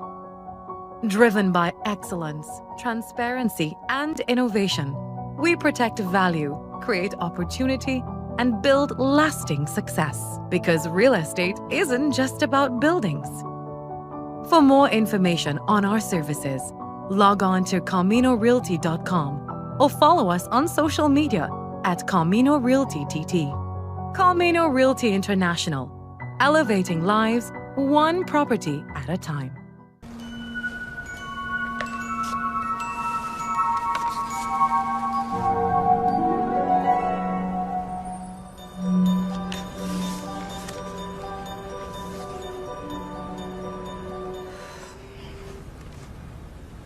혹시 내가 사랑에 빠질 일이 생길까요?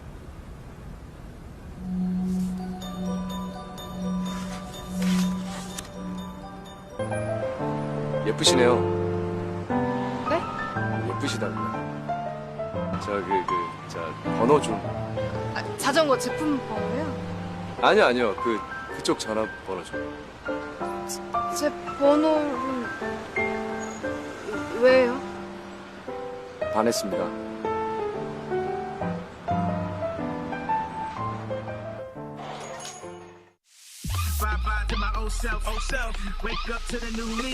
Coming soon. A new sound. A new class. A new class. Next 99.1 FM. The next level of radio.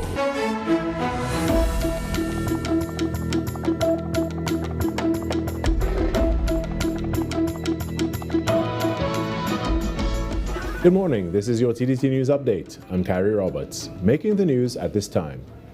A case of alleged forced imprisonment and abuse in Penal has sparked national outrage.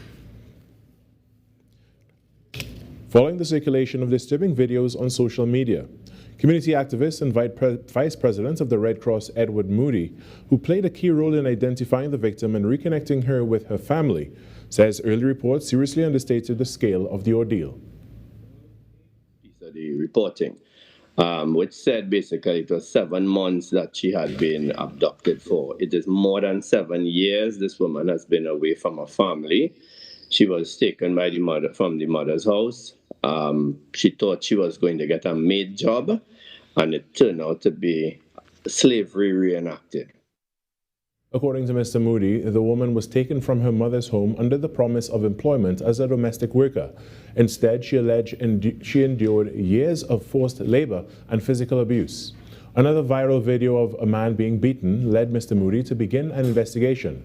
He said that with the help of another activist, the man and later the woman were rescued.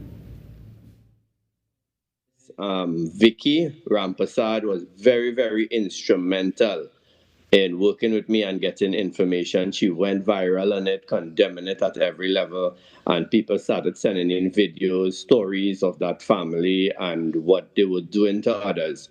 So I took the gentleman first to the police station. There was a lot of hesitation.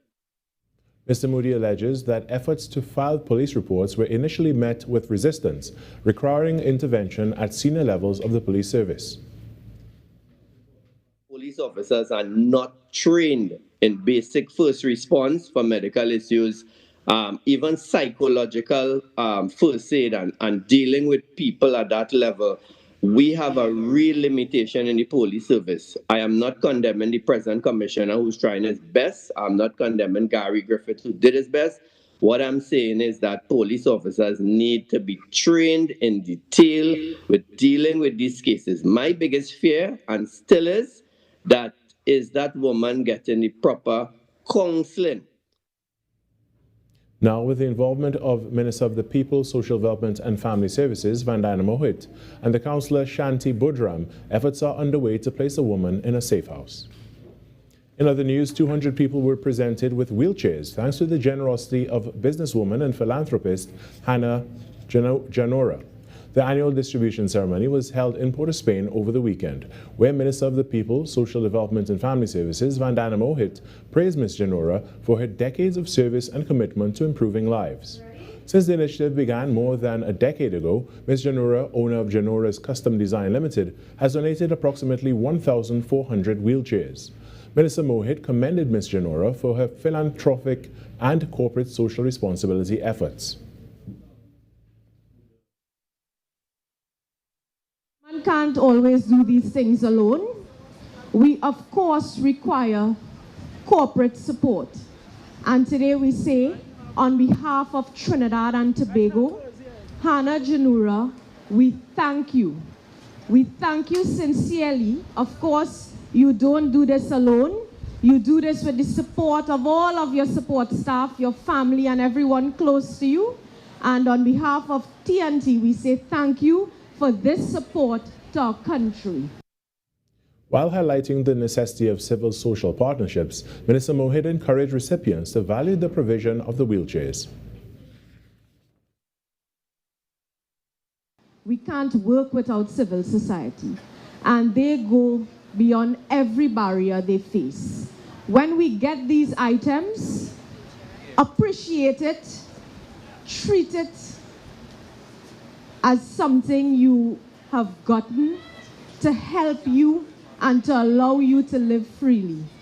Keep it, and do not sell it, do not get rid of it.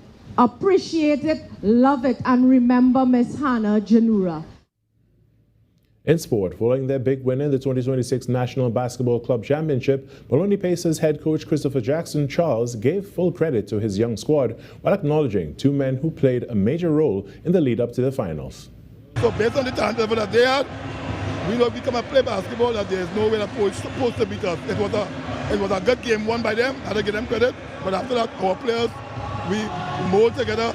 We played for Peter Alexis because he couldn't play because of unfortunate circumstance, and that's what Maloney Pacers is all about. Those guys, they play for Peter Alexis and Jai Lewis, and it's a team. That's what the team is about. Most of those guys are under 23, and that's the future of Trinidad and Tobago basketball. And that was your TTT News Update. I'm Carrie Roberts. From all of us here, have a great day.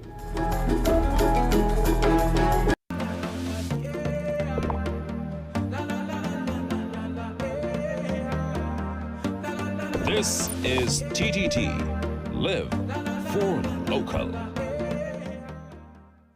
Carrie's Kitchen, powered